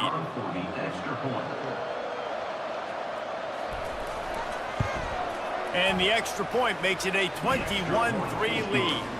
This offense prides itself on going after you, and they did with that long touchdown pass to finish off a 2-play drive. The kickoff team out there set to boot it away. Set to kickoff. And he takes this from inside the 5. He was looking for some running room, but not much to be found as he stopped at the 18. Here comes the Hurricane offense looking to gather a little more strength. Looking to go up top on first down. And he'll chuck that one away and save the down. Nobody was able to get open.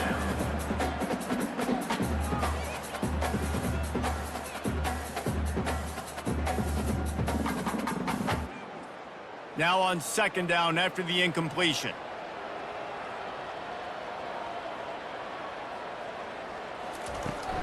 They'll keep it on the ground to the right.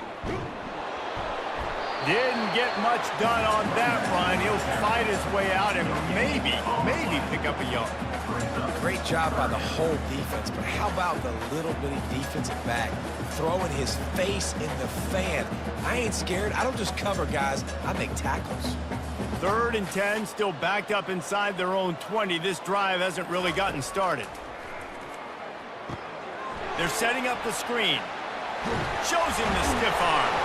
They finally get him stopped, but what a good job by that front wall to set up the screen and create some lanes for their running back. Lots of Good stuff on that play. You slow down the rush, you get a completion, and you move the chains. And most importantly, you're right. You don't force a short yardage situation that you have to get. Nice job. Invite that rush up the field. Take advantage of the aggressiveness of the defense. Make the catch, make the run, get the first down. He's knocked down in the backfield. He'll lose a couple. Man, what a spectacular play by that defensive end to come up with the tackle there.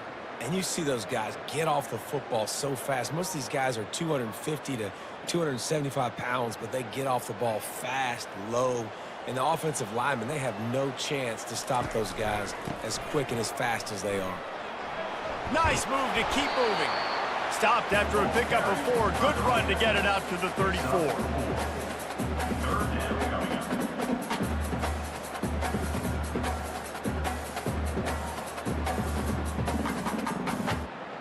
And this offense just can't afford not to get the first down here.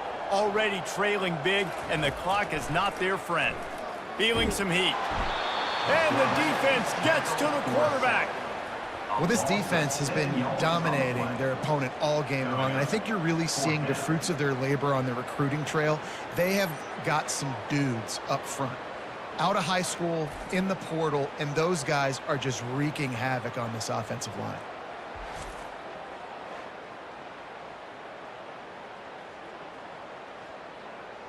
And the Hurricanes will line up to punt it away. First time we've seen their punt team this afternoon.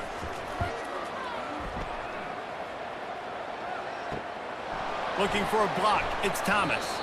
They'll put a stop to that return as he gets it up to the 41-yard line. LSU will dive into the playbook here on offense.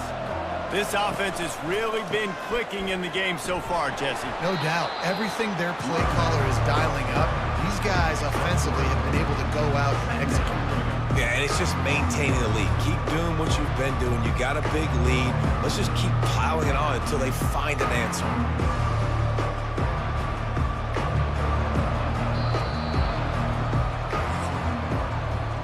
Guys, LSU has the lead here. This has been utter domination through 3 quarters, and the stats will back that up. Miami, 3.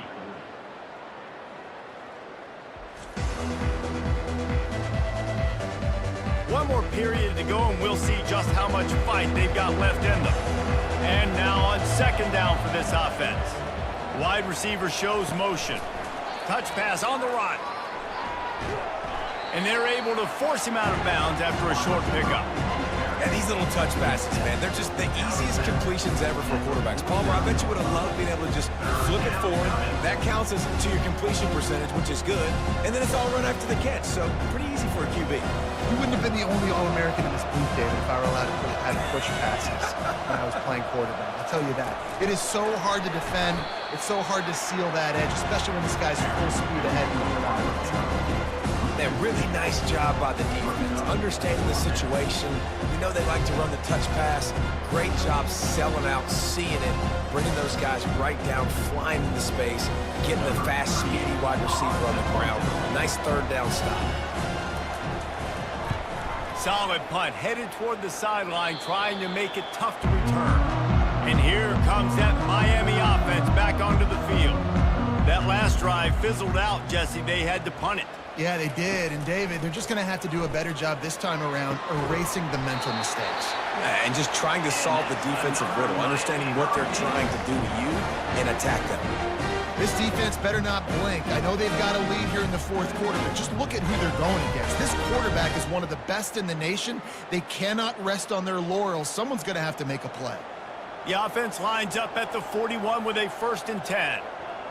Looking to throw, it's Ward. Makes the grab down the middle. And he laid the lumber to stop him from getting the first down.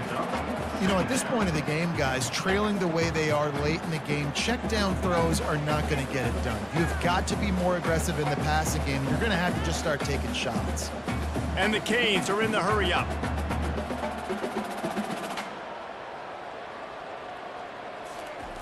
On second down, he'll let it fly. And it'll be incomplete. This is some physical pass defense. You see an incompletion there. I think a big reason why this team is in such a hole right now in the fourth quarter is they have just not been able to find the explosive plays throwing the ball. And you got to wonder at this point, is it too little too late? That last incomplete pass has him staring at a 3rd and 3. They'll go to the air on 3rd and short. Catch in the middle. It's Martinez. And they finally haul him down, but not before the good catch and run. I'll tell you, you cannot count this team out because of who's playing quarterback. When this guy's in the game, it's never over. Yeah, they're trailing here in the fourth quarter, but this dude can put up points quickly. The Hurricanes have this offense rolling.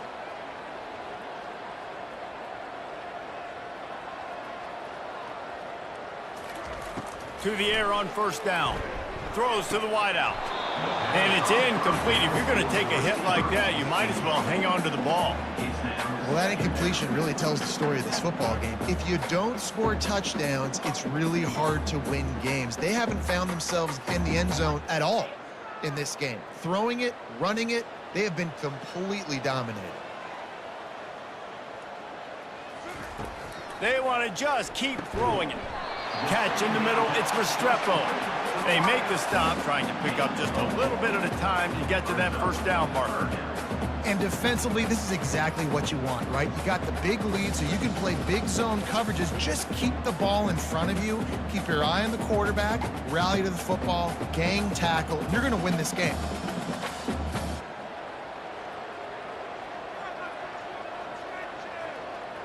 To the air, it's Ward. Fires one high and deep. Got it! They make the tackle just outside the end zone, but it'll be 1st and goal from the 1.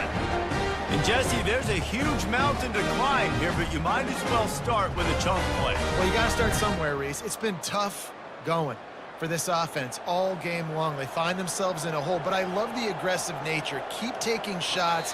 Keep trying to claw your way back into this one. We've reached the 2-minute warning, and we see miracles in college football all of the time, and they could use one here. 1st and goal and a touchdown here really gives them momentum. From the gun. Fires into the end zone. And he's got it! Touchdown, Miami! Nice job by the offense, going down the field, putting points on the board, but you're still down a couple possessions. Still need some good things to happen. You need your kicker to go over there and get warmed up. We need an onside. We need to score some points. We need a lot of things to go right to win this football game.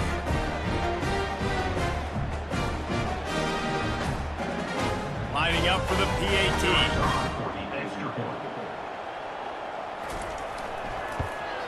And with the extra point, they draw closer. It's 21-10. They took it 71 yards down the field. It was capped off by a 1-yard touchdown pass. They are running out of time here. They need to get the ball back. They'll line up for the onside kick. He's able to grab the football, and the hands team gets the job done. The Bayou Bengals will run the offense out onto the field. They had to punt it away on their last possession, but man, what great field position this time. I mean, this is awesome. Like, last possession didn't go great. Now you're set up with an opportunity to get some points. Start thinking about what plays I like, Jesse, as I cross the 50. There are a lot of offensive coordinators out there, David, and in this position, they like to take a shot right away and try and capitalize on this field position. Quick timeout called by the defense, stopping the clock to save as much time as possible for their offense.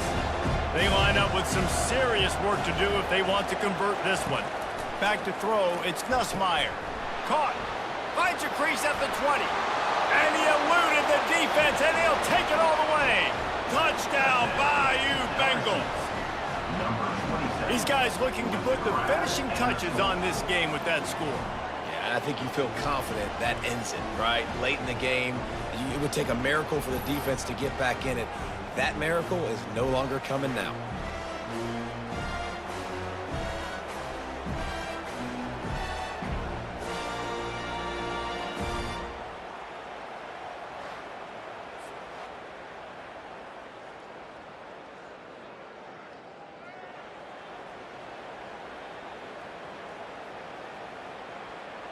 PAT unit on the field.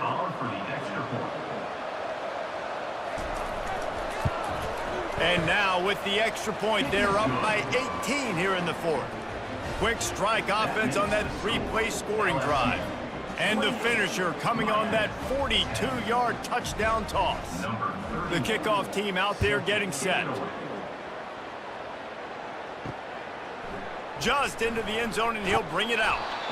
Not nearly as much as he'd hoped when he brought it out in the end zone. He'll be stopped at the 15. Here comes the Hurricane offense looking to gather a little more strength.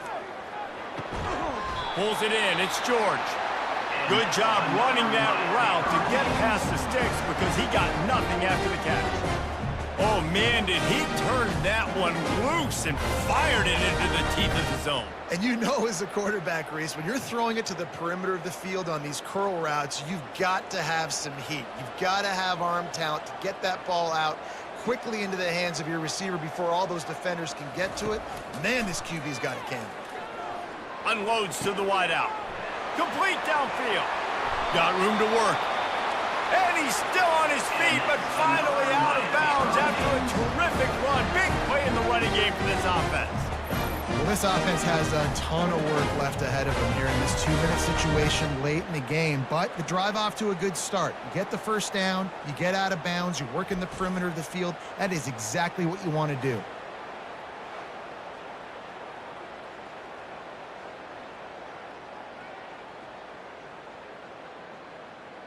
This offense always looking for those big, explosive plays, and now they've got it just inside the 30.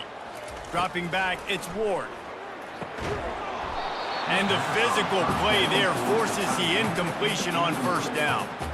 At this point in the game in the fourth quarter, it is going to be tough for this offense to get some completions here because now, trailing by this much, the defense is expecting pass, and they're putting a whole bunch of extra DBs on the field to help them out in coverage. The incompletion brings up a second down. The aerial assault continues. Makes the grab. Makes the grab over the defense, and they are threatening now down at the 15. Yeah, and you've seen these curl routes. This is a timing route. Understanding the ball's got to come out of my hand right when he hits the top of that curl. Nice job by the QB finding him. Nice catch. Everybody has to be set. They have to get it off. Quickly gets everyone set. They spike it to stop the clock. It's second down.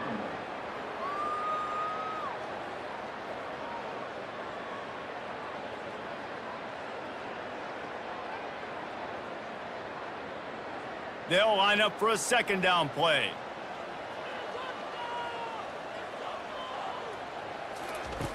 He's looking to throw. Fires into the end zone. And he was going for the touchdown there, and they couldn't make the connection. Well, trailing this much in the fourth quarter, the offense is looking for an explosive play to try to ignite them and get them back in this one, but nothing doing. Nice job in coverage. This drive was clicking along, but after a couple of misfires, threatening to stall out on 3rd and 10. From the gun, wants to pass. And good hands there by the defense on that shot to the end zone. And that's just the kind of game it's been for this quarterback in this offense. You got a great game plan all week long. You're watching it throughout practice. You think you're going to have a chance to light up the scoreboard, but they're just not able to hook up. You got to give this defense a ton of credit. They've done a great job in coverage. They've been breaking on passes. They've had their number, and that's why they're leading by as much as they are. Fires to the wideout. Got it! Into the end zone! Touchdown, Cade! And a nice touchdown. Continuing to fight, continuing to play. This one, it's pretty much over. Down multiple possessions this late in the football game. It would take a miracle, but nice job by this offense continuing to fight, push the ball down the field, make plays.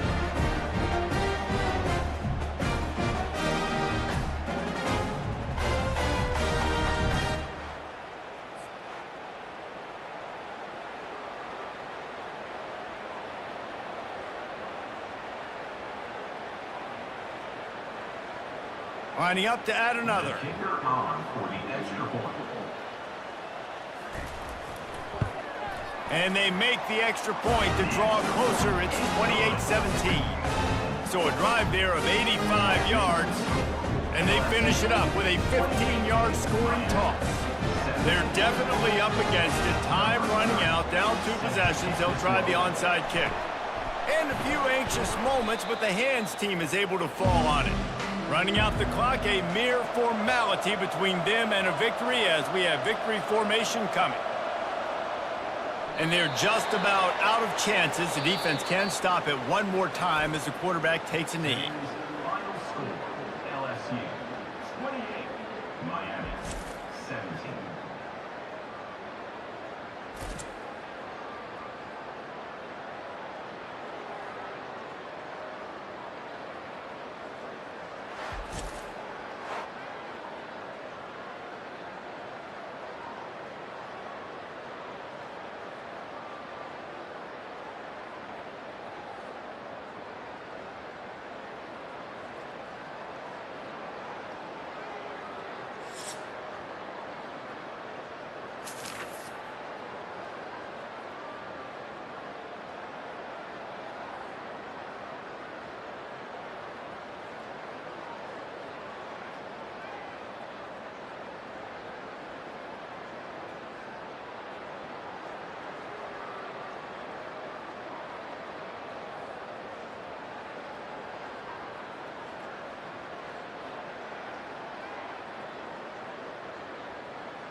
Welcome to Pittsburgh, Pennsylvania, home of the Panthers, in a program built on the backs of legends like Tony Dorsett, Hugh Green, Mark May, and Mike Ditka. Give it the toughness that is epitomized by anyone who plays in the Steel City. We believe we've got a great one in store today, and we've got a team that makes it into the top 25. Now when you go on the road, that's when you prove you belong. As we'll see the number 19 team in the country, the Kansas State Wildcats, taking on a team from the ACC, the Pittsburgh Panthers. For EA Sports College Football, I'm Reese Davis, David Pollack, and Jesse Palmer with me. Guys, it's time to get it going. Pitt lined up for the opening kickoff. On the run from inside his own 5. He was hoping for something a little more dynamic, but they get him on the ground at the 20. So Kansas State's offense takes the field. And here he comes, guys, the man who makes everything go. Everything in this offense is built around his ability. He's got such great field vision. He's got it all for him. He is must-watch TV. Let's not get it twisted. People show up to this stadium. People are watching back at home because of this guy right here. And offenses want to continue to feature the run. They want balance. Even if it's not super successful, you can take it little bit at a time just to keep that defense honest. Didn't get much on first down. It's 2nd and 9. Johnson looking to throw. Quick completion on the out route. He's brought down. Solid pickup, but a little bit short of the first down. Well, that's one the DB, I think, would like to have back. Out route, he was in man coverage. If he could have just got out of his break a little bit sooner, he might have had a chance to intercept that one and take it to the house. Ball sitting right at the 30. It'll be 3rd and short.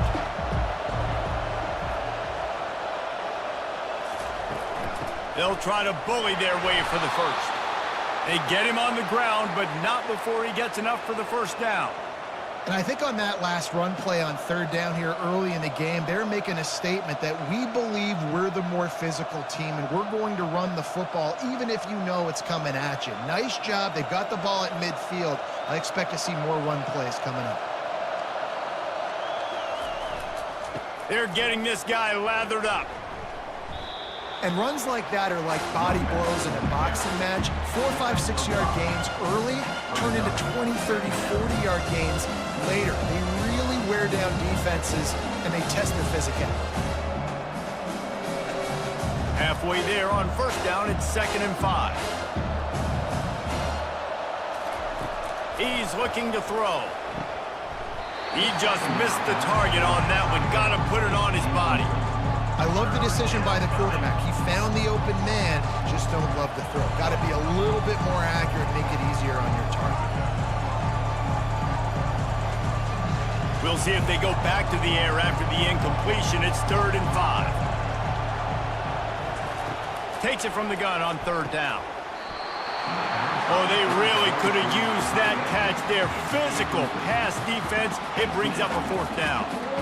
Just got to wonder, too, guys, if the crowd didn't impact the offense. They're playing on the road on the first 3rd down of this football game. Incomplete. The idea here, I think, just punt it away and see if you could regroup because this environment is hostile. 4th down, and the punt team sends it the other way. Fair catch called for, but there is a flag on the play. We'll have to sort it out. Roughing the kicker. Defense. So the decision has been made, and the coach will take the penalty. This offense has a 1st and 10. They are flat bailed out by the defensive penalty. A 7-yard pickup. It'll be 2nd and 3. Well, it's plays like that that'll help this offense stay in rhythm all game long. If you can have that kind of success on first down running the football, it just opens up your entire playbook moving forward. Good spot after that 7-yard pickup on first down. It's 2nd and 3.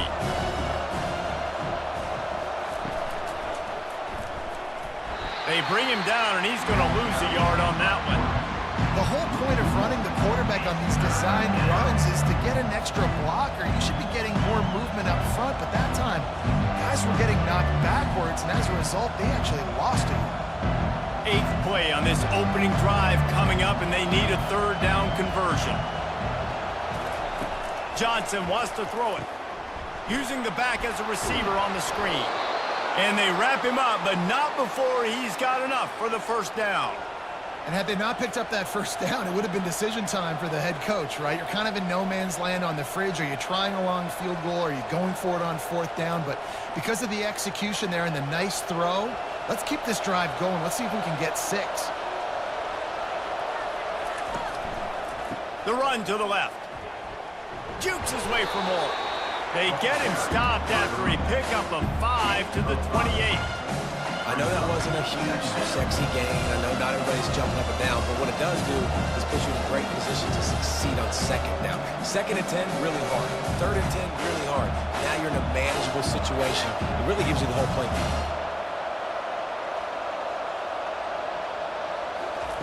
Wants to throw on 2nd down. And the ball is intercepted. And after the interception and the turnover, this defense has set its offense up for business. All right, good news. The game just got started. There's still a lot of football left to play. The bad news is, though, you've already now turned it over and handed the defense an interception. Quarterback's going to have to be more dialed in with his decision-making in this game.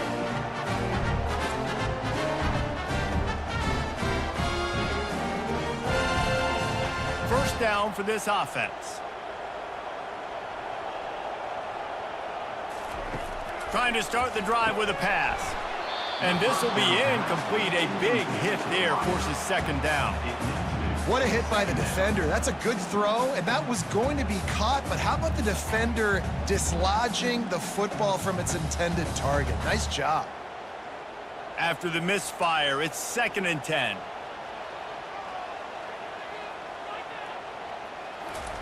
He's looking to throw. Unloads to the wideout. He's got it. And chunk plays are the name of the game, and they get one here before the defense finally makes a stop. You can tell this quarterback and these wide receivers are on the same page. Quick read, quick throw, quick success. Pitt right back to the line.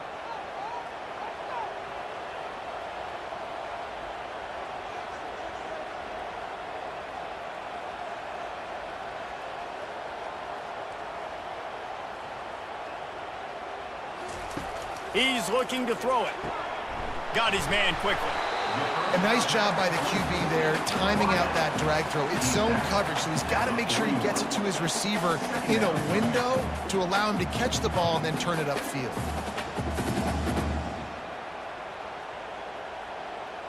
As they get set to snap it, time winding down here in the quarter.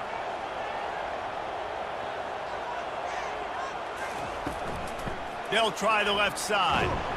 And they'll make the stop, and we are headed to the end of the first period. Man, what a play by that defensive lineman. You could say he was channeling his inner Pollock.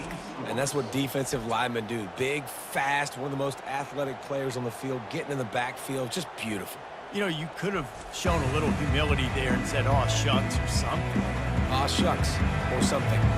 Let's see if the offenses can find a little rhythm as we start the second quarter. To the air, it's Yarnell. And he just throws it away. That is not what you're looking for on 3rd down, 4th down coming up. And money down is where you see defenses really understand where the sticks are, play great pass defense, know what's coming, and get off the field. Pitt will line up to punt it away. The punter going to get his first work of the afternoon.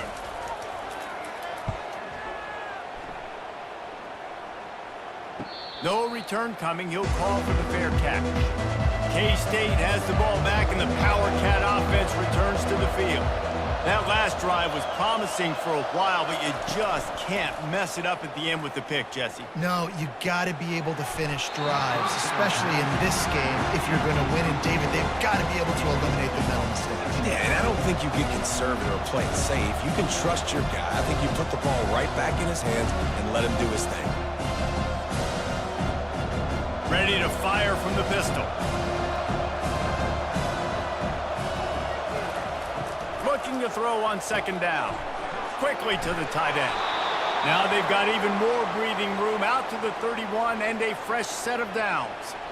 Ever since they invented the forward pass, the tight ends have been running the drag and getting the first down. I think it's because the tight ends is so much versatility. You know, they can block and stay in the formation, or they can release and come out. But either way, if the quarterback's patient, most of the time, that drag route's going to come over.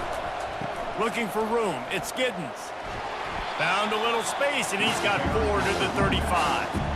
And that's a really nice play. It's impressive. When it's 1st down and the defense thinks you might be running the football, you still can line up, you can get some movement at the point of attack and find a little crease for your running back. Solid pickup of 4 on 1st down. It's 2nd and 6.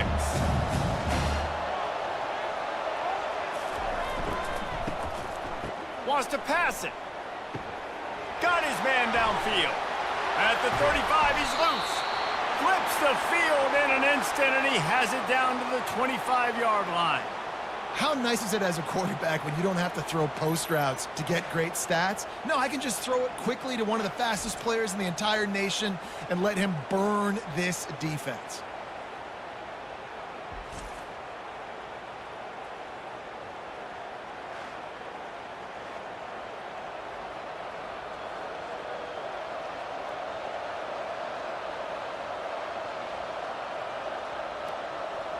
Kansas stay quick to the line.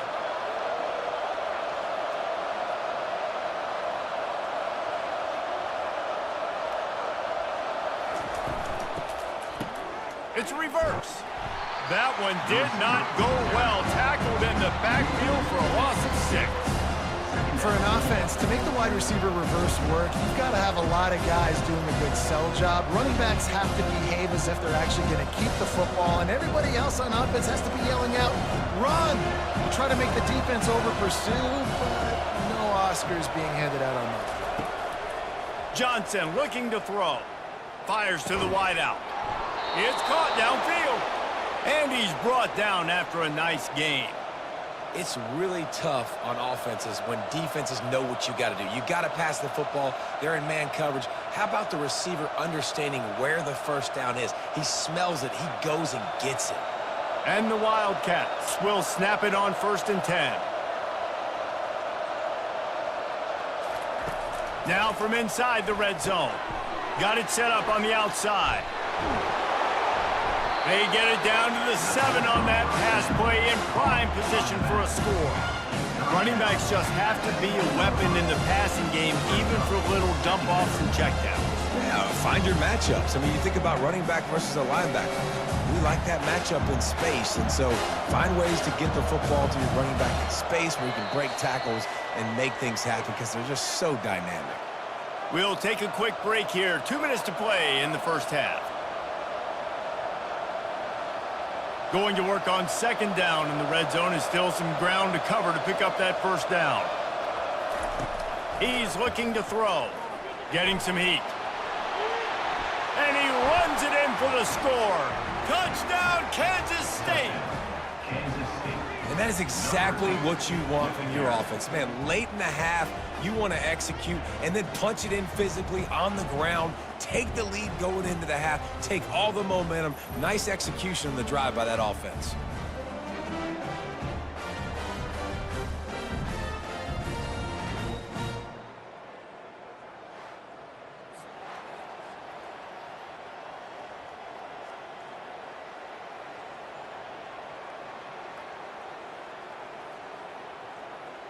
Lining up to tack one more onto that lead. And he's got the extra point, and it's 7-0 to start this one. So a scoring drive there of 83 yards, and he found his way to the end zone from the 7 to cap it. About to kick it away after scoring the touchdown. He'll start the return inside his 5. He was looking for some running room, but not much to be found as he stopped at the 18. The Pittsburgh offense is back on the field. Looking for a man, it's Yarnell. Using the quick game. And good coverage by the defense, just a short gain. Well, we knew coming into this game, this offense was going to try and get this receiver involved and get him involved early. So here they are just finding an easy completion. It's not a touchdown, but they just want to get this guy lathered up and get him into a rhythm. Quick tempo, no huddle offense. 2nd down, clock's running. He's looking to throw. Got a man, it's Reynolds. A timeout is called as this offense tries to find a way to get more points on the board before the half. Looking for that 1st down on 3rd and short from the 28. They'll try to get it through the air. Grab near the sticks. It's Mumpfield. And the defense makes the immediate tackle, but he has enough for the 1st down. Well, in that down and distance, the quarterback's got to get rid of it so quickly, right? He knows the defense is going to be bearing down on him, so a nice job catching the gun snap and then turning and pivoting, getting it out of his hands quickly and accurately to pick up the 1st.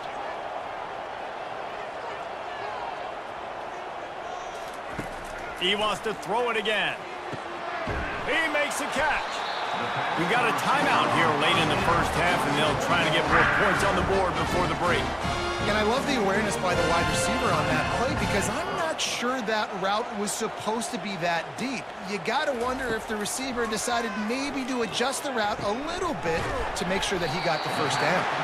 He's run out of bounds, but a big play on that one, and it'll be a 1st down. This tight end just creates creates matchup problems no matter how you try to defend it. How about the catch radius on him, too? So as a quarterback, you don't have to be perfect when throwing it to him. You just got to get it somewhere in his vicinity, and he can come up with the catch. Wants to throw on first down.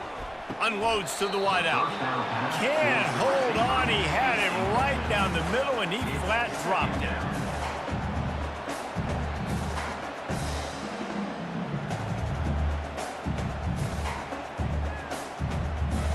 Couldn't connect on that last play. Now 2nd and 10 from the 42.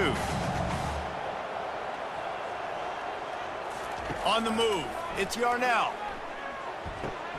This one's complete. He smashes his way through again. And he was loose and in the open field and on his way. A tremendous pickup on that. Well, that's great timing by the quarterback and receiver on that out route. If you're going to be running that against man coverage like they were there, that ball has to be thrown early, and it's got to be thrown out in front of the receiver, and they execute it perfectly.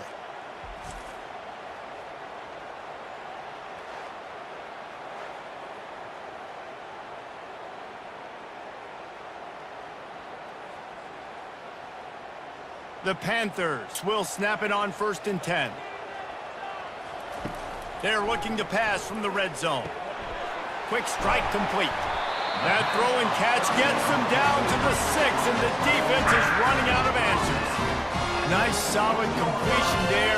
Hit him on the slant. Yeah, and a nice route in the slot, too, by that receiver. Great job putting his foot in the ground, crossing the face of the defender, and giving his quarterback a nice target to throw to.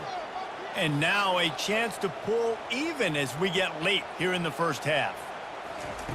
Takes a snap, wants to throw. Makes the grab. He gets it in. Touchdown, Pittsburgh. Yeah, and the passing game comes through, man, and we need more of that in the second half. An extra point away from tying this football game. We trailed a little bit in the first half, stayed calm. If this passing game can continue to heat up, look out in the second half.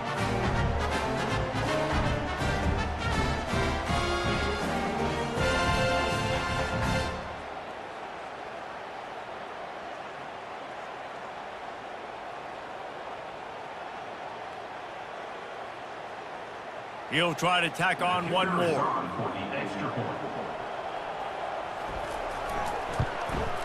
Splits the uprights. So an 82-yard drive there. And they get it into the end zone with a 6-yard touchdown pass. And we're all square as he's set to kick it away. From inside the 10-yard line, he'll bring it back. Not a lot of space to be found. Good hustle by the coverage team, and they stop him at the 21. Just a few seconds remaining here as they try to put something up before halftime. They go to the end around to start the drive. That'll get them thinking. Brought down at the 31 after a pickup of 10 yards on that one. We've got a timeout in the waning seconds of the half. Maybe a chance to get off a couple more plays. They'll have just enough time to get one more snap before the half. Johnson wants to throw it. Pass is incomplete, and that's going to do it for the first half. That's going to wrap up the first half here, and now we join Kevin with the halftime update. Fellas, you've been calling a first-rate game so far today in Pittsburgh. And a compelling first half for a variety of reasons. Yes, there's a substantial lead to talk about, but I think it all starts with this defense that has more than made its share of big plays. If things keep trending in this direction, you can bet a ton of those backs and receivers are going to spend a lot of time in ice baths before the end of the day. And with that, let's send it back to the guys on the north side of Pittsburgh.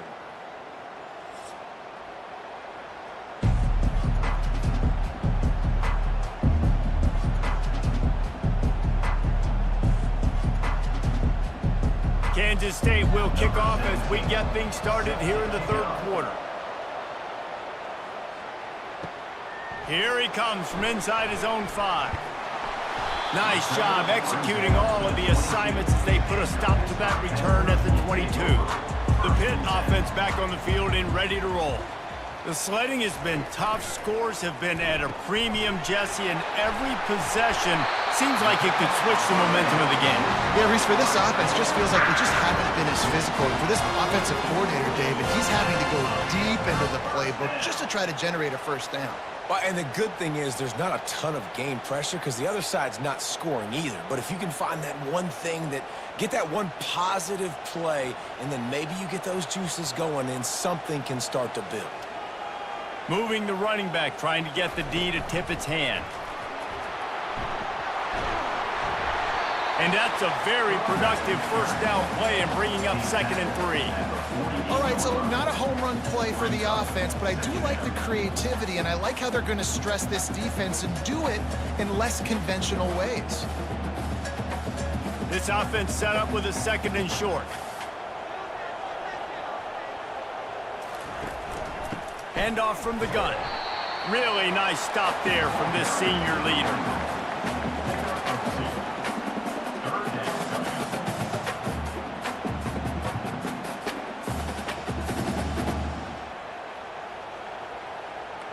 In the dead center of the field as they try to convert this 3rd and short. The play action fake. Finds his tight end. They convert on 3rd down as he gets it to the 46-yard line. Love the way he didn't just run to a spot. He found the cushion in the zone and got himself open for the first down. Yeah, and you're taught to find that space. Don't run right into a zone defender who's sitting there looking at the quarterback and looking at you. So much creativity with routes now and of being able to just have subtle moves one way, come back the other way. Nice job by the tight end finding that hole in the zone. You know, it's so important for offenses to want to keep 3rd downs manageable. The way you do that is by having success like that, running the football on 1st down.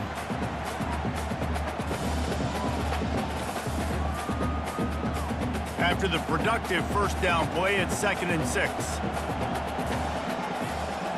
Looking downfield, it's Yarnell. He's got his man. And he's knocked down, but not before moving the chains. Slant routes, they're good against man coverage, but they're good against zone coverage too. If that receiver can find the soft spot between the linebacker and the DB, you'll take that throw all day. Pitt coming to the line after getting another first down. He wants to throw. With the catch, it's Hammond. That is exactly what you're looking for when you talk explosive plays. The defense finally able to make the stop.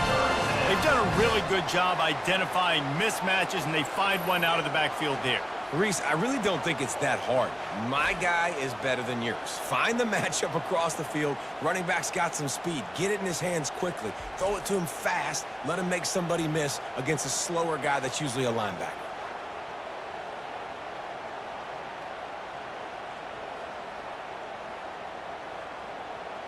And the Panthers moving quickly to the line.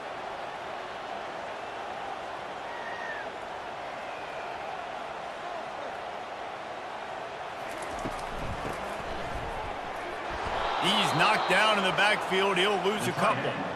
And that's a great job by the defense, understanding exactly the situation, understanding to stay home, play sound. No matter who gets the football, we're going to run to the football hard. We're going to cage the football, be disciplined. Nice job by the defense.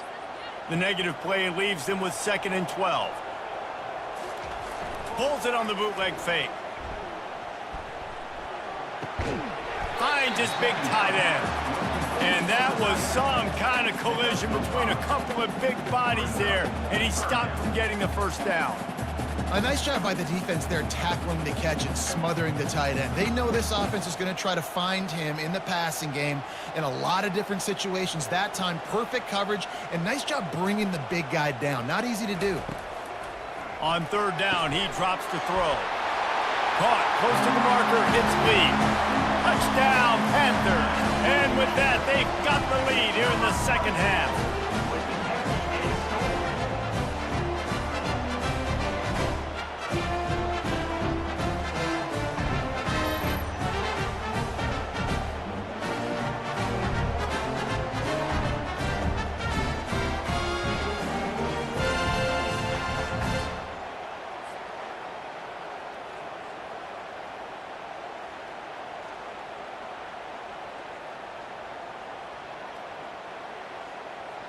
They'll try to add another to their lead. For the extra point.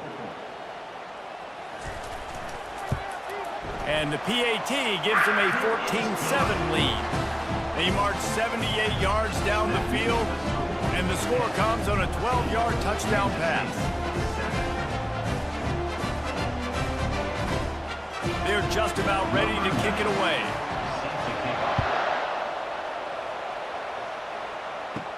He'll bring it out from inside his own 10. Really disciplined job by the coverage unit to get down there and make the stop at the 19. And here comes the Kansas State offense back onto the field. Gonna run it. It's Giddens. Knocked down after picking up 5 out to the 24. Listen, that wasn't the greatest run in the world, but it was very successful, and you're making you honor the run. And another thing, every time you run the football, someone gets tackled. There's physicality involved in the game. So I like when offenses commit to the running the football, no matter what the outcome is, because those body blows do add up.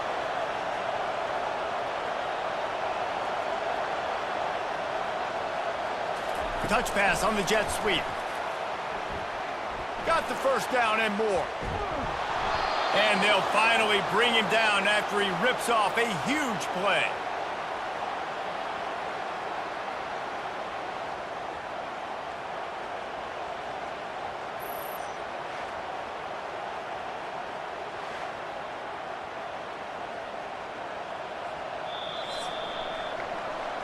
Guys, that's the end of the quarter, and Pittsburgh has the lead. They've done the work to build a nice cushion. Now to bring it home as we check out the stats after 3 quarters.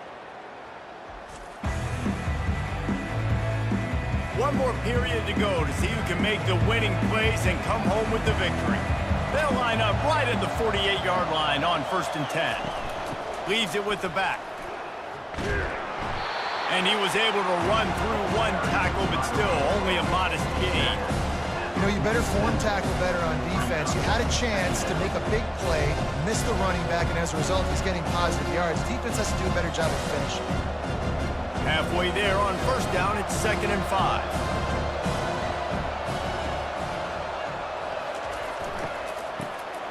Looking to throw. Rolling to the right, trying to make something happen. Nowhere to run on that when he loses 4 on the carry.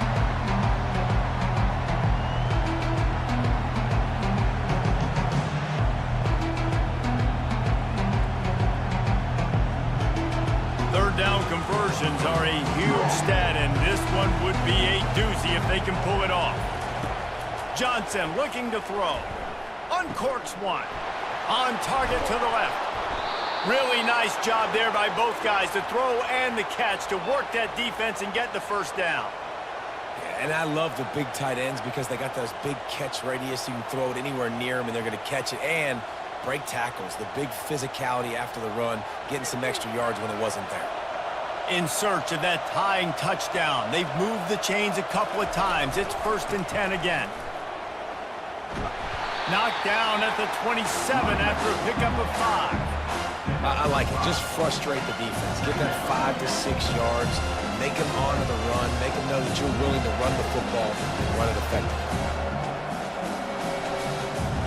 Halfway there on 1st down, it's 2nd and 5.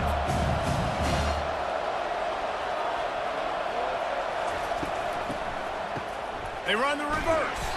He's knocked down in the backfield, a swarming defense, and he'll lose 7.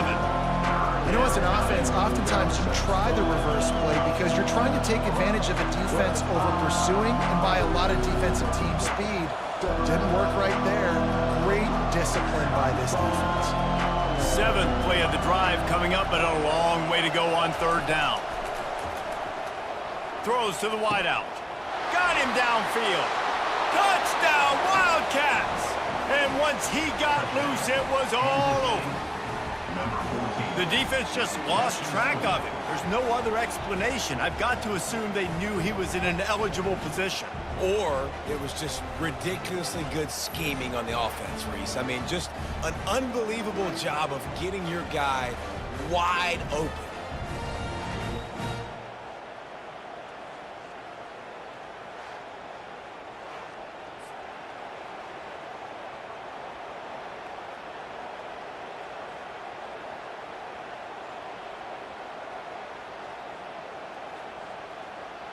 Getting set for the point after.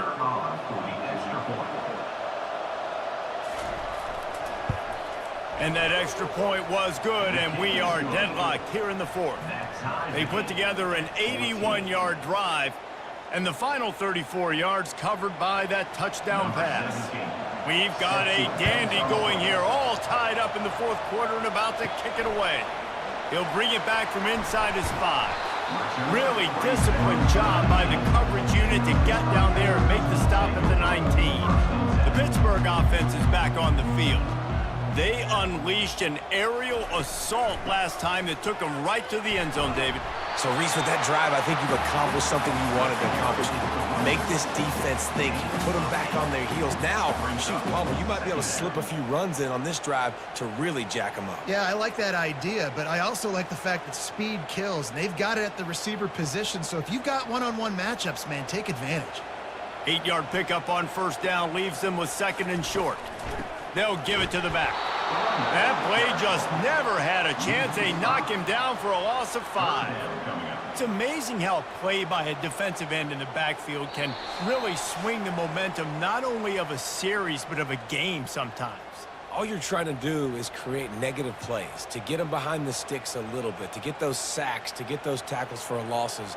You see so much stunting in college football up front with the defensive line because you know once you get one of those plays, you got the offense right where you want.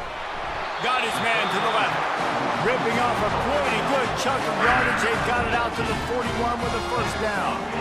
Man, this quarterback is going to have to be deadly accurate here in this 2-minute situation, right? And that's really what he's had to be all game long. He hasn't had a lot of yards because the coverage has just been so tight. He's had to be pinpoint perfect. It's been hard just to find completions. And no doubt, that's going to be the same thing here in this 2-minute drive. Back to throw, it's Yarnell. And he'll chuck it into the cheap seats there and save the down. Nobody getting open there.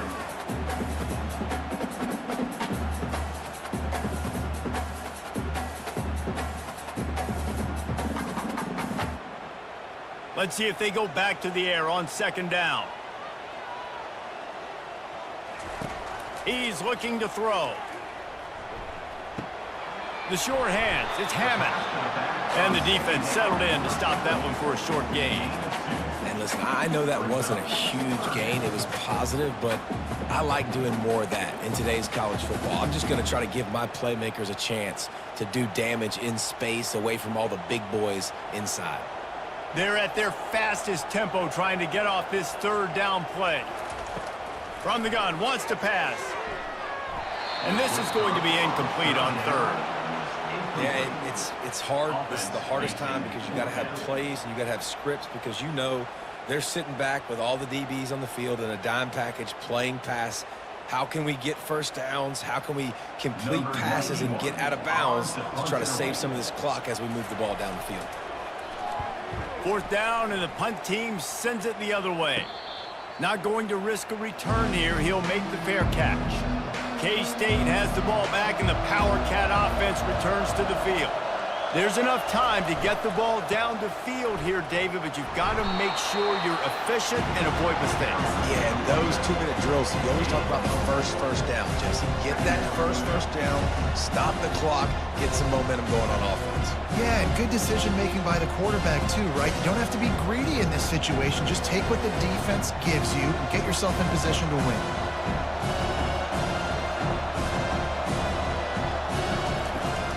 Back to throw on 2nd down. He lets one fly deep. Makes the grab on the left side. Hit the gas, kid. Wide open ahead. Touchdown, Kansas State. And inside a minute to go, and they've got the lead. And how about this offense, man? They knew they needed to execute. Great play calling, great drive. Put it together. Now you got a chance to go up by 7 late in this ball game and then let your defense go on the field and seal it for you.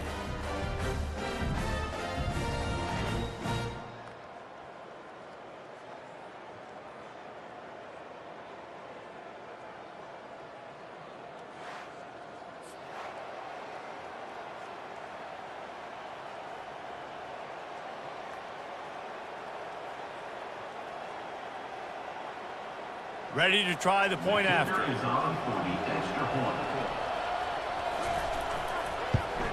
The extra point is good, and now in the fourth, they're up by a touchdown and an extra point. And that last drive didn't take long, just 2 plays to get it in. And they cap it off with a play that can build momentum, a 78-yard touchdown pass. Now that they have the lead, this kickoff unit has to stay in their lanes, create some field position, and hand it over to the defense. On the move from inside his 5. And the return man reaches the end of the line, and down he goes. The Pitt offense back on the field and ready to roll. Gets it out quickly. They make the stop, but the sweet throw and catch is plenty to give them a first down. Timeout is called by the offense. They have 14 seconds left. No time to waste here. They've got to get set and pick up chunk yardage. They get enough rush, and it pays off. The sack at the 20. Timeout is called, and the clock is down to 8. They've got to move quickly here. Still a chance, but they've got to force the ball down the field.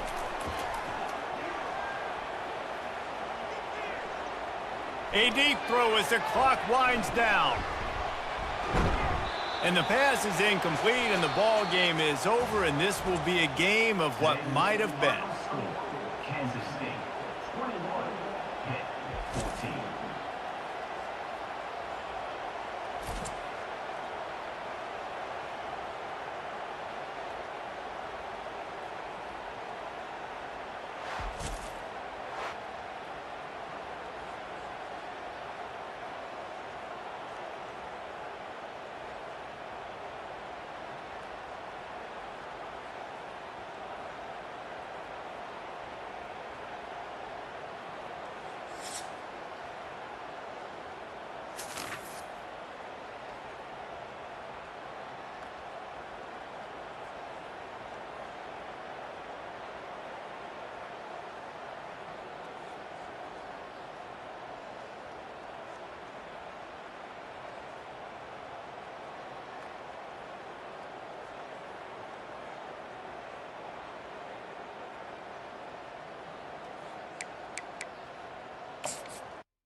The most spectacular and scenic venue in all of college football and perhaps in all of sports.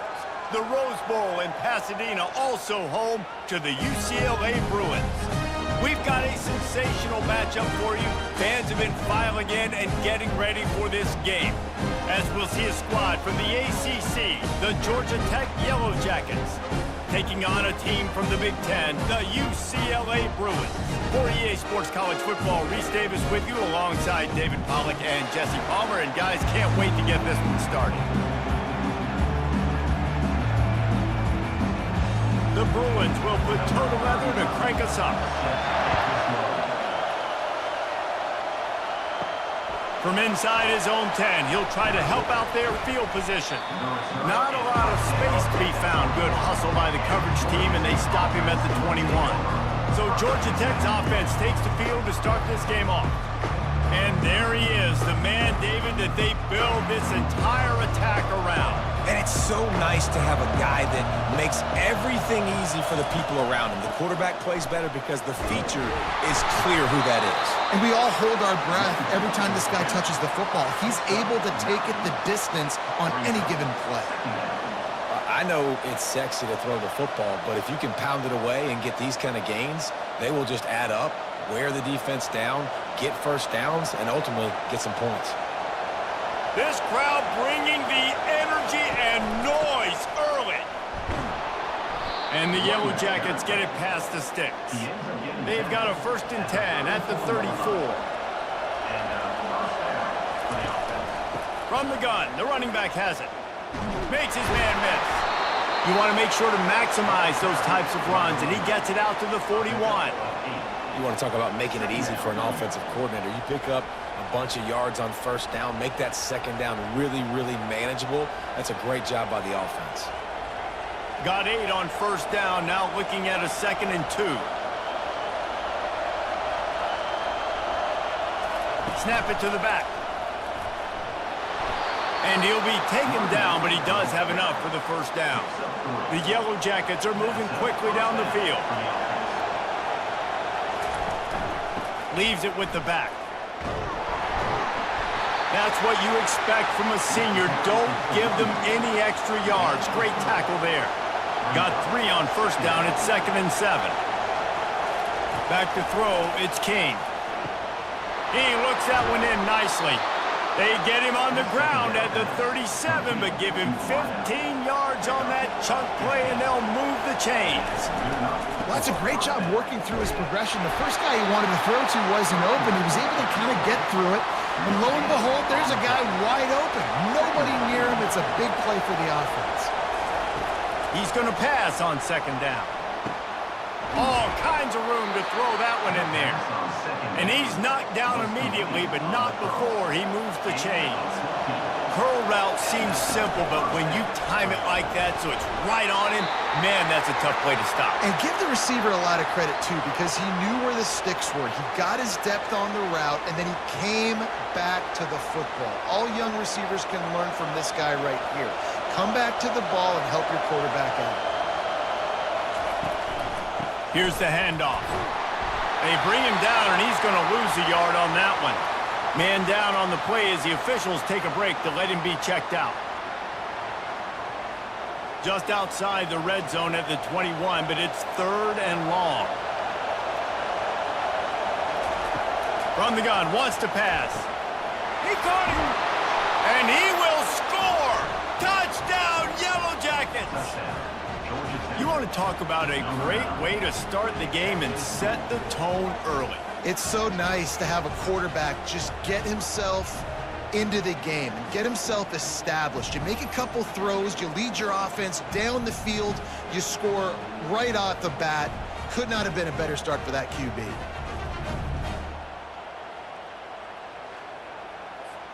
Lining up to tack one more onto that lead. And the extra point is good, and it's 7-0.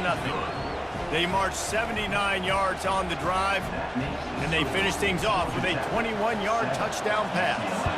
Kickoff team lining up to send this one away.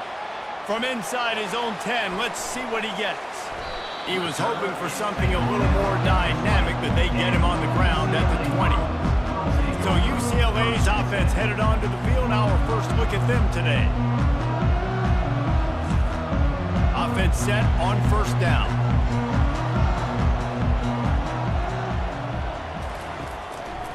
The give to the right. He's dropped behind the line of scrimmage. That'll be a loss of 3. Not what they had in mind to start this drive. Here comes 2nd and 13. Back to pass. It's Garbers. He's got an open man.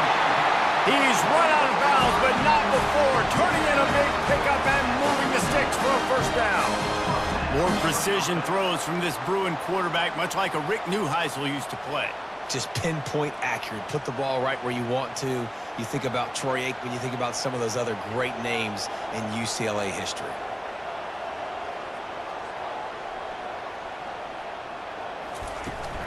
Leaves it with the running back. Fights off the defender. They bring him down, and he's going to lose a yard on that one. And the Bruins want to move quickly.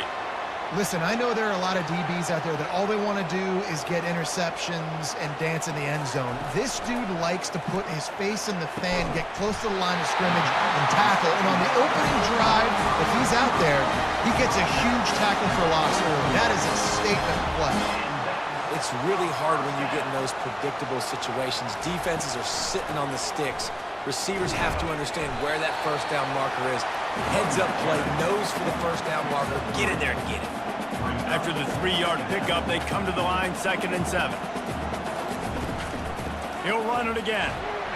Some belief in that running game as they pick up 5 to the 35-yard line. Will they keep it on the ground again here on 3rd down? They'll try to run for it. He gets it oh so close to the first down marker, but I think he's going to be a touch short. They would have needed a 50-yard field goal from here, so instead they'll keep the offense out there and go for it. They finally make the stop, but the big run is plenty to move those sticks for the first down. The Bruins come to the line with a new set of downs. They're in the red zone, and they'll pass it. Got the back over the middle. That completion will take them inside the 10 to the 9-yard line. Going to work in the red zone, they can't pick up the first down without getting it into the end zone. To the air, it's Garbers. Fires to the end zone. Had it in his hands for the score and let it fall to the turf. It'll be 3rd down.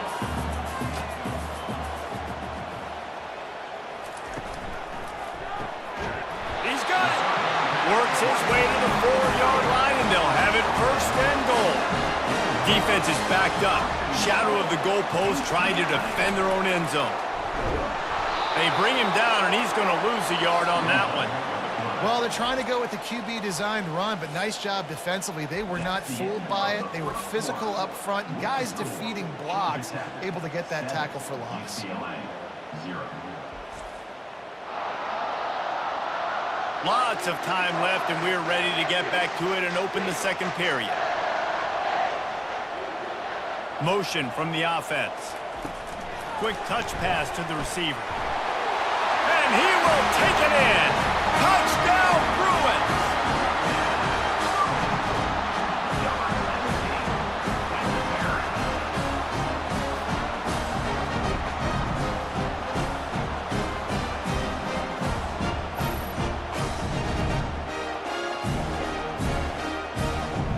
Now they'll line up for what they hope is automatic. Smashes it through for the PAT. Precise, relentless execution on that 13-play scoring drive.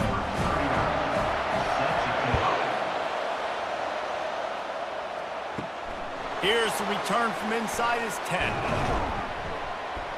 And the return man showing great vision to be able to find some space and put his team in much better field position. Out of the gun, the running back has it. Pretty good job of running to get 2 there to the 32. Picked up 2 yards on that last one. They need 8 on 2nd down.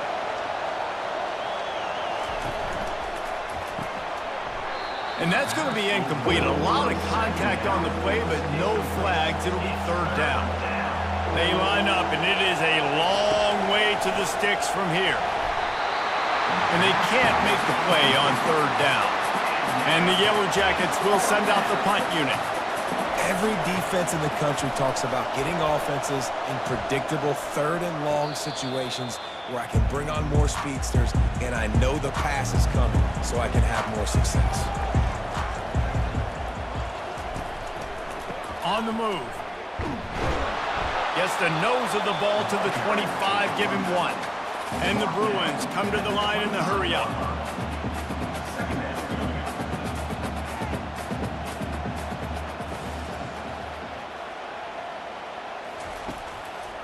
Now they'll run the draw. Not much doing there. He gets it to the 26, a gain of 1. They're going to keep this drive going. They'll have to make a play on 3rd and long from the 26. Oh, he's going to take a shot at the DB. And trying to put points on the board on 3rd down. Now they're staring at 4th down. The Bruins will call on their punt team. Nice job in coverage there. Offense trying to take a shot downfield. The defender able to tip that one up in the air and force it incomplete. Personal foul. Roughing the kicker. Defense. The officials offer the deal, and the coach accepts it. They will take the penalty.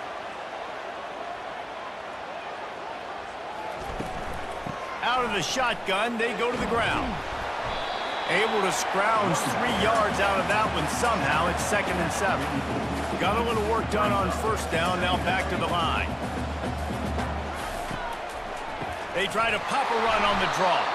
And they try the middle of this stout defense, and they rise to the challenge.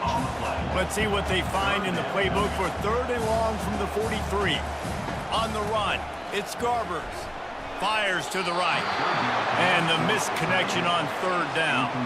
And the Bruins send out the punt unit. Offenses know and work on it all week. 3rd downs. We got to be really, really good. This offense not good on this 3rd down. It could come back to bite them. The Georgia Tech offense rolls back onto the field.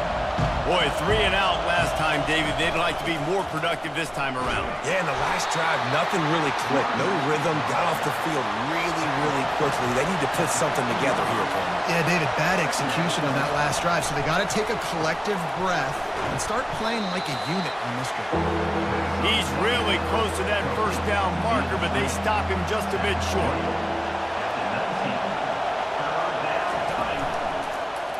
Quarterback on the keeper. The Yellow Jackets pick up the 1st down. Here's this offense with a fresh set of downs.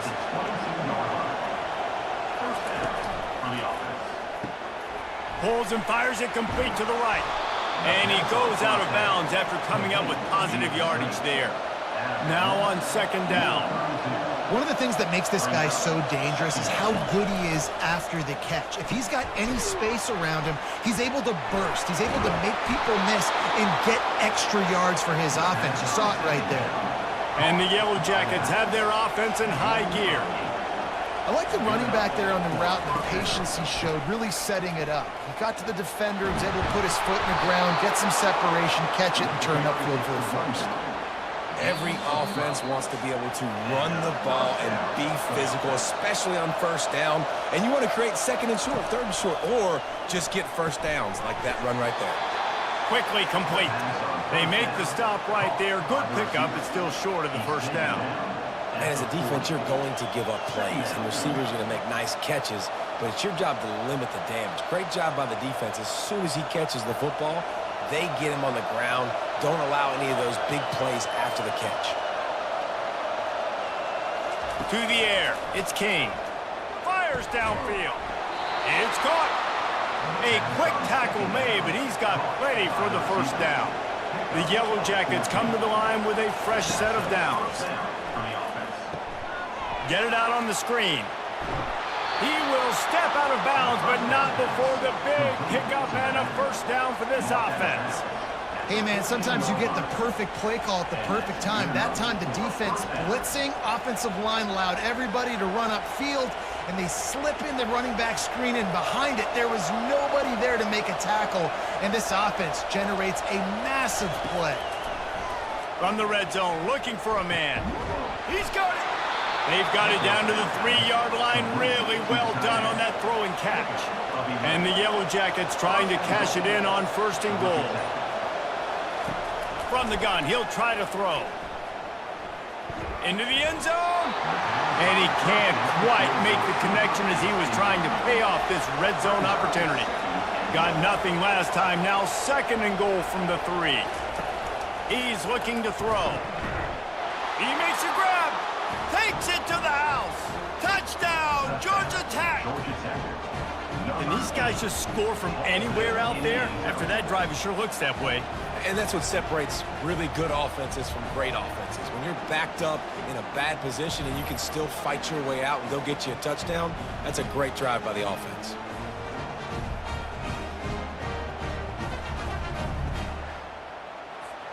on to attempt the try. Kicker on for the extra point.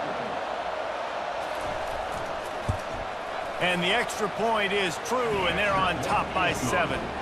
They put it in the end zone with a 12-play scoring drive. And they finish it up with a 3-yard scoring toss. And he takes this from inside the 5. Really disciplined job by the coverage unit to get down there and make the stop at the 19. The UCLA offense is back on the field, ready to go to work. He makes the connection. Love the location of the throw on that slant pass. Put it out in front of the receiver, put it on his face mask so he can catch it and try to advance. A strike downfield. They'll knock him down, and that'll take us to halftime. That's the end of the second quarter. That means it's time to join Kevin in our halftime update. Guys, who's got a better seat there in Pasadena than you do? A captivating game so far. And I get it. A lot of coaches will say the difference between winning and losing comes down to stopping big plays and getting big plays. But if you ask me, it's more about how good you are on third down and how efficient you are in keeping drives alive. Those two stats can help you break the will of even the best defenses and help you come out on top. With that said, let's send it back to the guys at the Rose Bowl. The Bruins will line up to kick off and start the second half. On the run from inside his own 5. Didn't find any crease in that kickoff coverage, and he'll be stopped at the 17. UCLA will go back to work on offense. If they're going to get on top in this game, they're going to have to find a way to get the running game going in the second half. Agree, so it can create some more balance, some more unpredictability. I feel like this defense has got a good beat on what they're doing, especially if they don't mix it up a little bit. So I do look for a little second half running the football, Palmer, out of this group. And I think the thing, Dave, is they just got to be more physical. I don't think this is a scheme question about trying different run plays. I think it's up to the big fellas up front.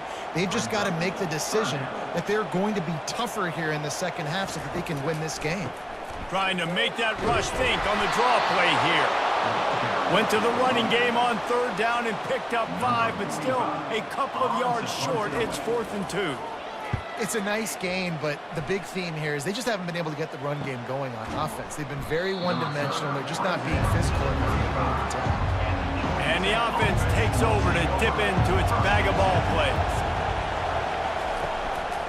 Power football with the run. Good job running tough and behind his pads as he gets up to the 38-yard line. Solid pickup of 4 on first down. It's 2nd and 6. Looking to throw, it's King. And that's going to fall to the ground incomplete. That was a physical matchup there. Third down coming. From the gun, wants to pass. Gets it out fast. And the catch was one thing, and the run even better. A big pickup on that one. See if they can turn this drive into points. They've got it 1st and 10 at the 50. From the gun, the ground game. He's knocked down in the backfield. He'll lose a couple. After losing a couple on that last play, here's 2nd and 12. Hands it off. They bring him down, and he's going to lose a yard on that one. Here comes this home crowd as the defense tries to get off the field on third down. Looking downfield, and he needs a bunch. A little screen to the running back. I'll tell you what, if you want to be overzealous and you want to be a blitzer all the time, I like running the screen right behind him. Did a great job throwing the screen. Almost broke this one for a long game, but it just keeps the defense a little bit more honest if you want to start bringing a lot of pressure. And they reacted well to the completion, but it was too late to keep them from getting the first down. Move those chains without a hitch. Well, actually, with a hitch, but you get the point. I like that. Nicely done. The defense probably should have understood the ball was coming out quick, something like a hitch, a slant, the screen, something fast. They didn't. QB gets it on the money. Receiver gets the extra yards. Easy pitch and catch for the first down. They get him on the ground, but it's a first down. The Yellow Jackets have it with a 1st and 10.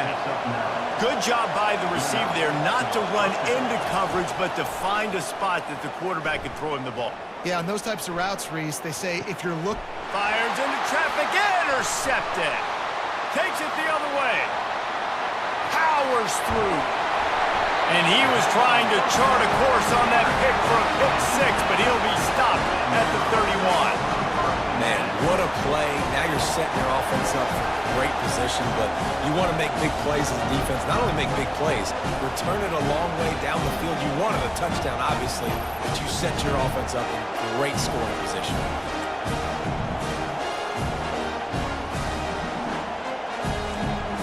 The UCLA offense is back on the field, ready to go to work. After a punt on their last possession, they are set up in plus territory this time. And honestly, it wouldn't have mattered if they scored a touchdown in their last possession. You've got to be able to turn the page and see this is a brand new opportunity to go get points. Yeah, and your defense has set you up for the position to get points right away. Now, let's get this offense back rolling again, create some momentum, just get a few first downs, and I'm in scoring position. Quarterbacks generally, guys, we know, they're not as big and not as physical runners as running backs, so it is going to be trickier for them to break tackles. I like the idea of getting the design quarterback run game going. But moving forward, let's see if we can get him out to the perimeter. Working the middle of the field, and it's complete. They'll get it down to the 8-yard line on that throw and catch, and the defense is backed up against the wall.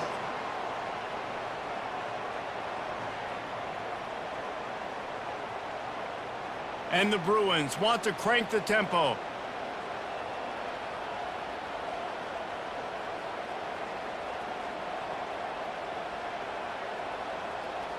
Wide receiver now comes in motion.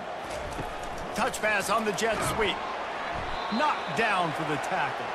Defense rose up deep in its own end on that last play. Now a second and long coming. But when you get down here inside the red zone, you got to be able to run the football. And it's one thing to do it conventionally, but I like the idea of mixing it up and trying to go jet sweep. They love to make this short field pay off with a touchdown instead of a field goal, but it's 3rd and goal. Couldn't find a man and just had to throw it away to avoid a negative play. They'll try to get something out of this drive and kick the field goal here on 4th down. It's good.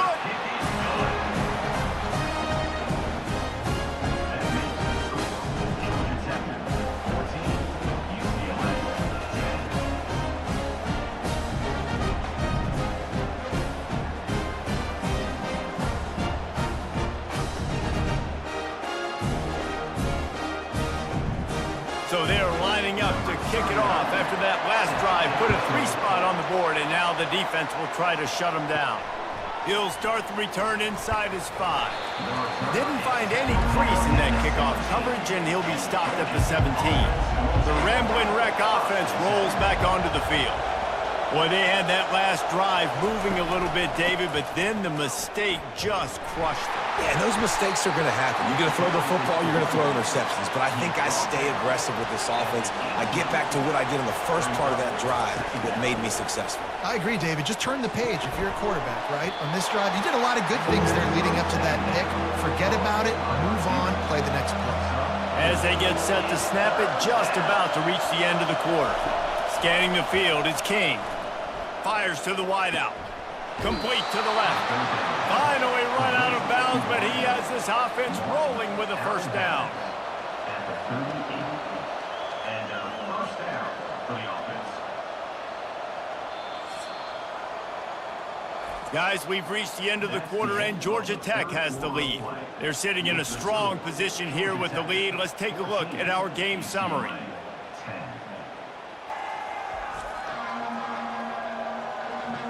When you're dealing with a deficit like this, it's all about somebody stepping up to make a play, and you might as well start here in the 4th quarter. Incomplete, and very lucky that one wasn't picked off, and man, could they have used that. It'll be 2nd down. Threw a pick last time, almost threw another one, but you know what? I like the fact that this dude has no conscience. None. Arm arrogance, right? He's going to spin the football, try to make plays. Like, listen, take the good with the bad, right? He's going to make some plays. He's going to give some away. Let's try to do a little bit more of the playmaking as opposed to giving it to the other team. That'll be enough for the first down as they stop him at the 43-yard line. It's a point in the game, I think, as a coaching staff where you really challenge your offensive line to go win the football game, right? We've got to lead late. We're going to run the football, and the defense and everybody in the stadium knows that's what's going to happen. Can we run the ball down their throats and impose our will. That's what this offense right now is trying to do. This defense is heating up. They got an interception in the last possession. You could tell breaking on the football really, really well. Seeing where the quarterback's throwing it, going to try to get it. Got another hand on it. Almost had another interception. On 3rd and long, he's going to have to throw for it. And he was looking over the middle and couldn't make the connection. And the Yellow Jackets will try to pin them back with the punt. After that incompletion on 3rd and short, it's going to be an interesting decision for the head coach because I know he believes in his guys to go get it here on 4th down and pad the lead. But if you kick a field goal, you make it a 2-possession game here in the second half, and I think that's the right decision. Discards a man.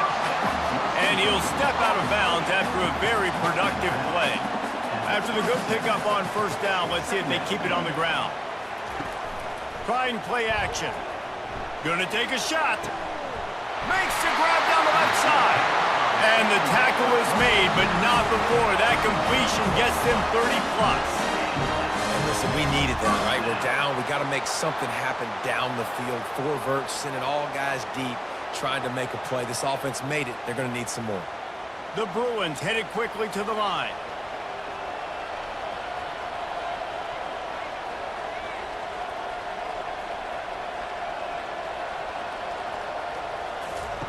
Trying to find his man on 1st down. He finds his man. You complete some of these hitch throws early, you're setting up the hitch and go. Later on, you can pump fake that, and then the receiver can pirouette right up the sideline. That might be a home run play for the offense. Moving the running back, forcing the defense to adjust. Buys a little time with his feet. And he scoots his way to the 1st down and then slides to avoid the hit. And the Bruins are on the move. You got to keep drives alive late in the game. When you're starting to get the 4th quarter and it's a 1-score game, you got to do whatever you can as that quarterback to scramble around, get extra plays, extra 1st downs. Really nice job there by the QB.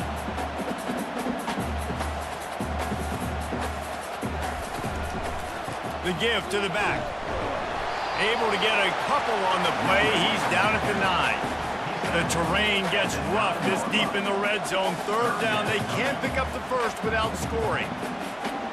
Looking to pass. It's Garbers. Makes the catch. And the completion gives them a fresh set of downs and keeps this drive moving. And if they want to take the lead, can't be thinking field goal here. They'll need a touchdown to go up in the 4th. Quarterback quick pass to the receiver. Touchdown, UCLA! And with that one, they jump on top here in the second half.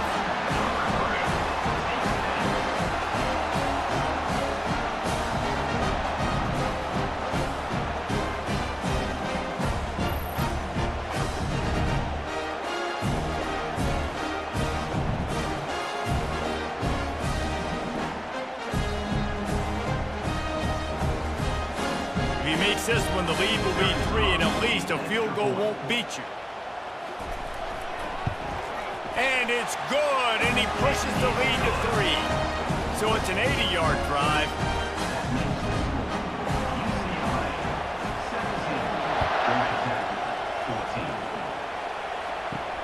From inside the 10, here he comes. He was hoping for something a little more dynamic, but they get him on the ground at the 20. Georgia Tech has the ball back, and here comes the Yellow Jacket offense.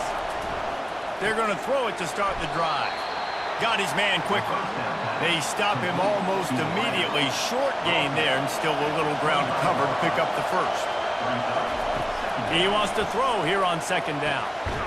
We have reached the 2-minute warning, and time is of the essence if this offense is going to make a play. Shotgun snap, wants to throw it on 3rd. And they can't hook up on the big play, and that brings up a 4th down. No signs of any kind of kickers. They'll leave the offense out there to try to move those chains. Makes the grab, and it's plenty for the 1st down. And they knock him down, but he got past the line to gain. Finally, some signs of life from this offense, which has done nothing in the second half. It's 1st and 10. Makes the catch. It's Singleton.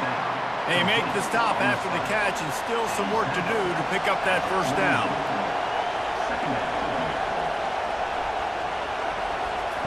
He'll just keep slinging it. Using the quick game. They immediately call timeout, trying to preserve every second they can to try to rally here late. The Yellow Jackets will have it 1st and 10. He's going to pass. Quick completion on the out. And just a short, safe pass play. They pick up a few. Clock's running, and they'll try to get to the line warp speed for 2nd down. Wants to throw. It's King. And the pass is incomplete, jarred loose by the hit. A touch out of field goal range. They need to pick up yards quickly on 3rd down. Unloads to the wideout. Finds space on the right.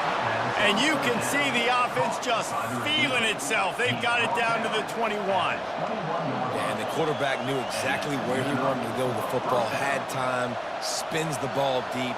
Nice job by this offense, understanding what the defense is giving them and creating the explosive play.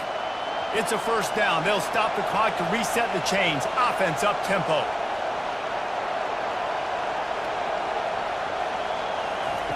Looking to move it through the air. Firing to the end zone. Touchdown, Yellow Jackets! And they've got the lead in the final minute.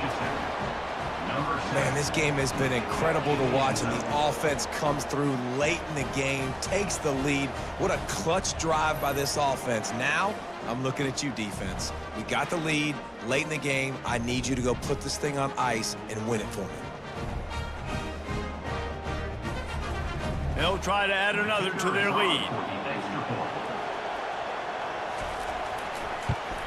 And the extra point is good, and every point counts. It's now a 4-point lead in the 4th. They'll need to be very sound here, limit this return, and put this game in the hands of their defense to salt it away. Here he comes from inside his own 5. Nice job by the kickoff team. Everybody stayed in their lanes, and they'll stop him at the 16. UCLA will go back to work on offense. Going up top on 1st down. Right down the middle. Oh, he drops the football. He had him right down the gut of the field. Instead, it'll be 2nd down. Dropping back, it's Garbers. This time on target. Timeout called by the offense. 29 seconds left on the clock. Got to get everybody lined up quickly. Time winding away, and they've got to push the ball down the field. He'll throw it. Got it in the middle. It's Harden. Timeout called by the offense. 23 seconds remaining in the game. No time to waste here. They've got to get set and pick up chunk yardage. They'll throw it on 1st down. That's caught. It's Harden. And not much doing there as that defense runs him out of bounds. They've got to move quickly here. Still a chance, but they've got to force the ball down the field. Quarterback now on the run, still looking. Ran through the tackle, and he's got room to run. The offense gets the timeout. 12 ticks left on the clock. They'll snap this one from the 42. It's 1st and 10. He's looking to throw it. And that's just a flat misfire, not even close to his receiver. Couldn't connect on that last play. Now 2nd and 10 from the 42. He's looking to throw. Lets it fly deep downfield. It's incomplete, and they had a chance in the end zone, and he just couldn't come up with it, and that's going to do it.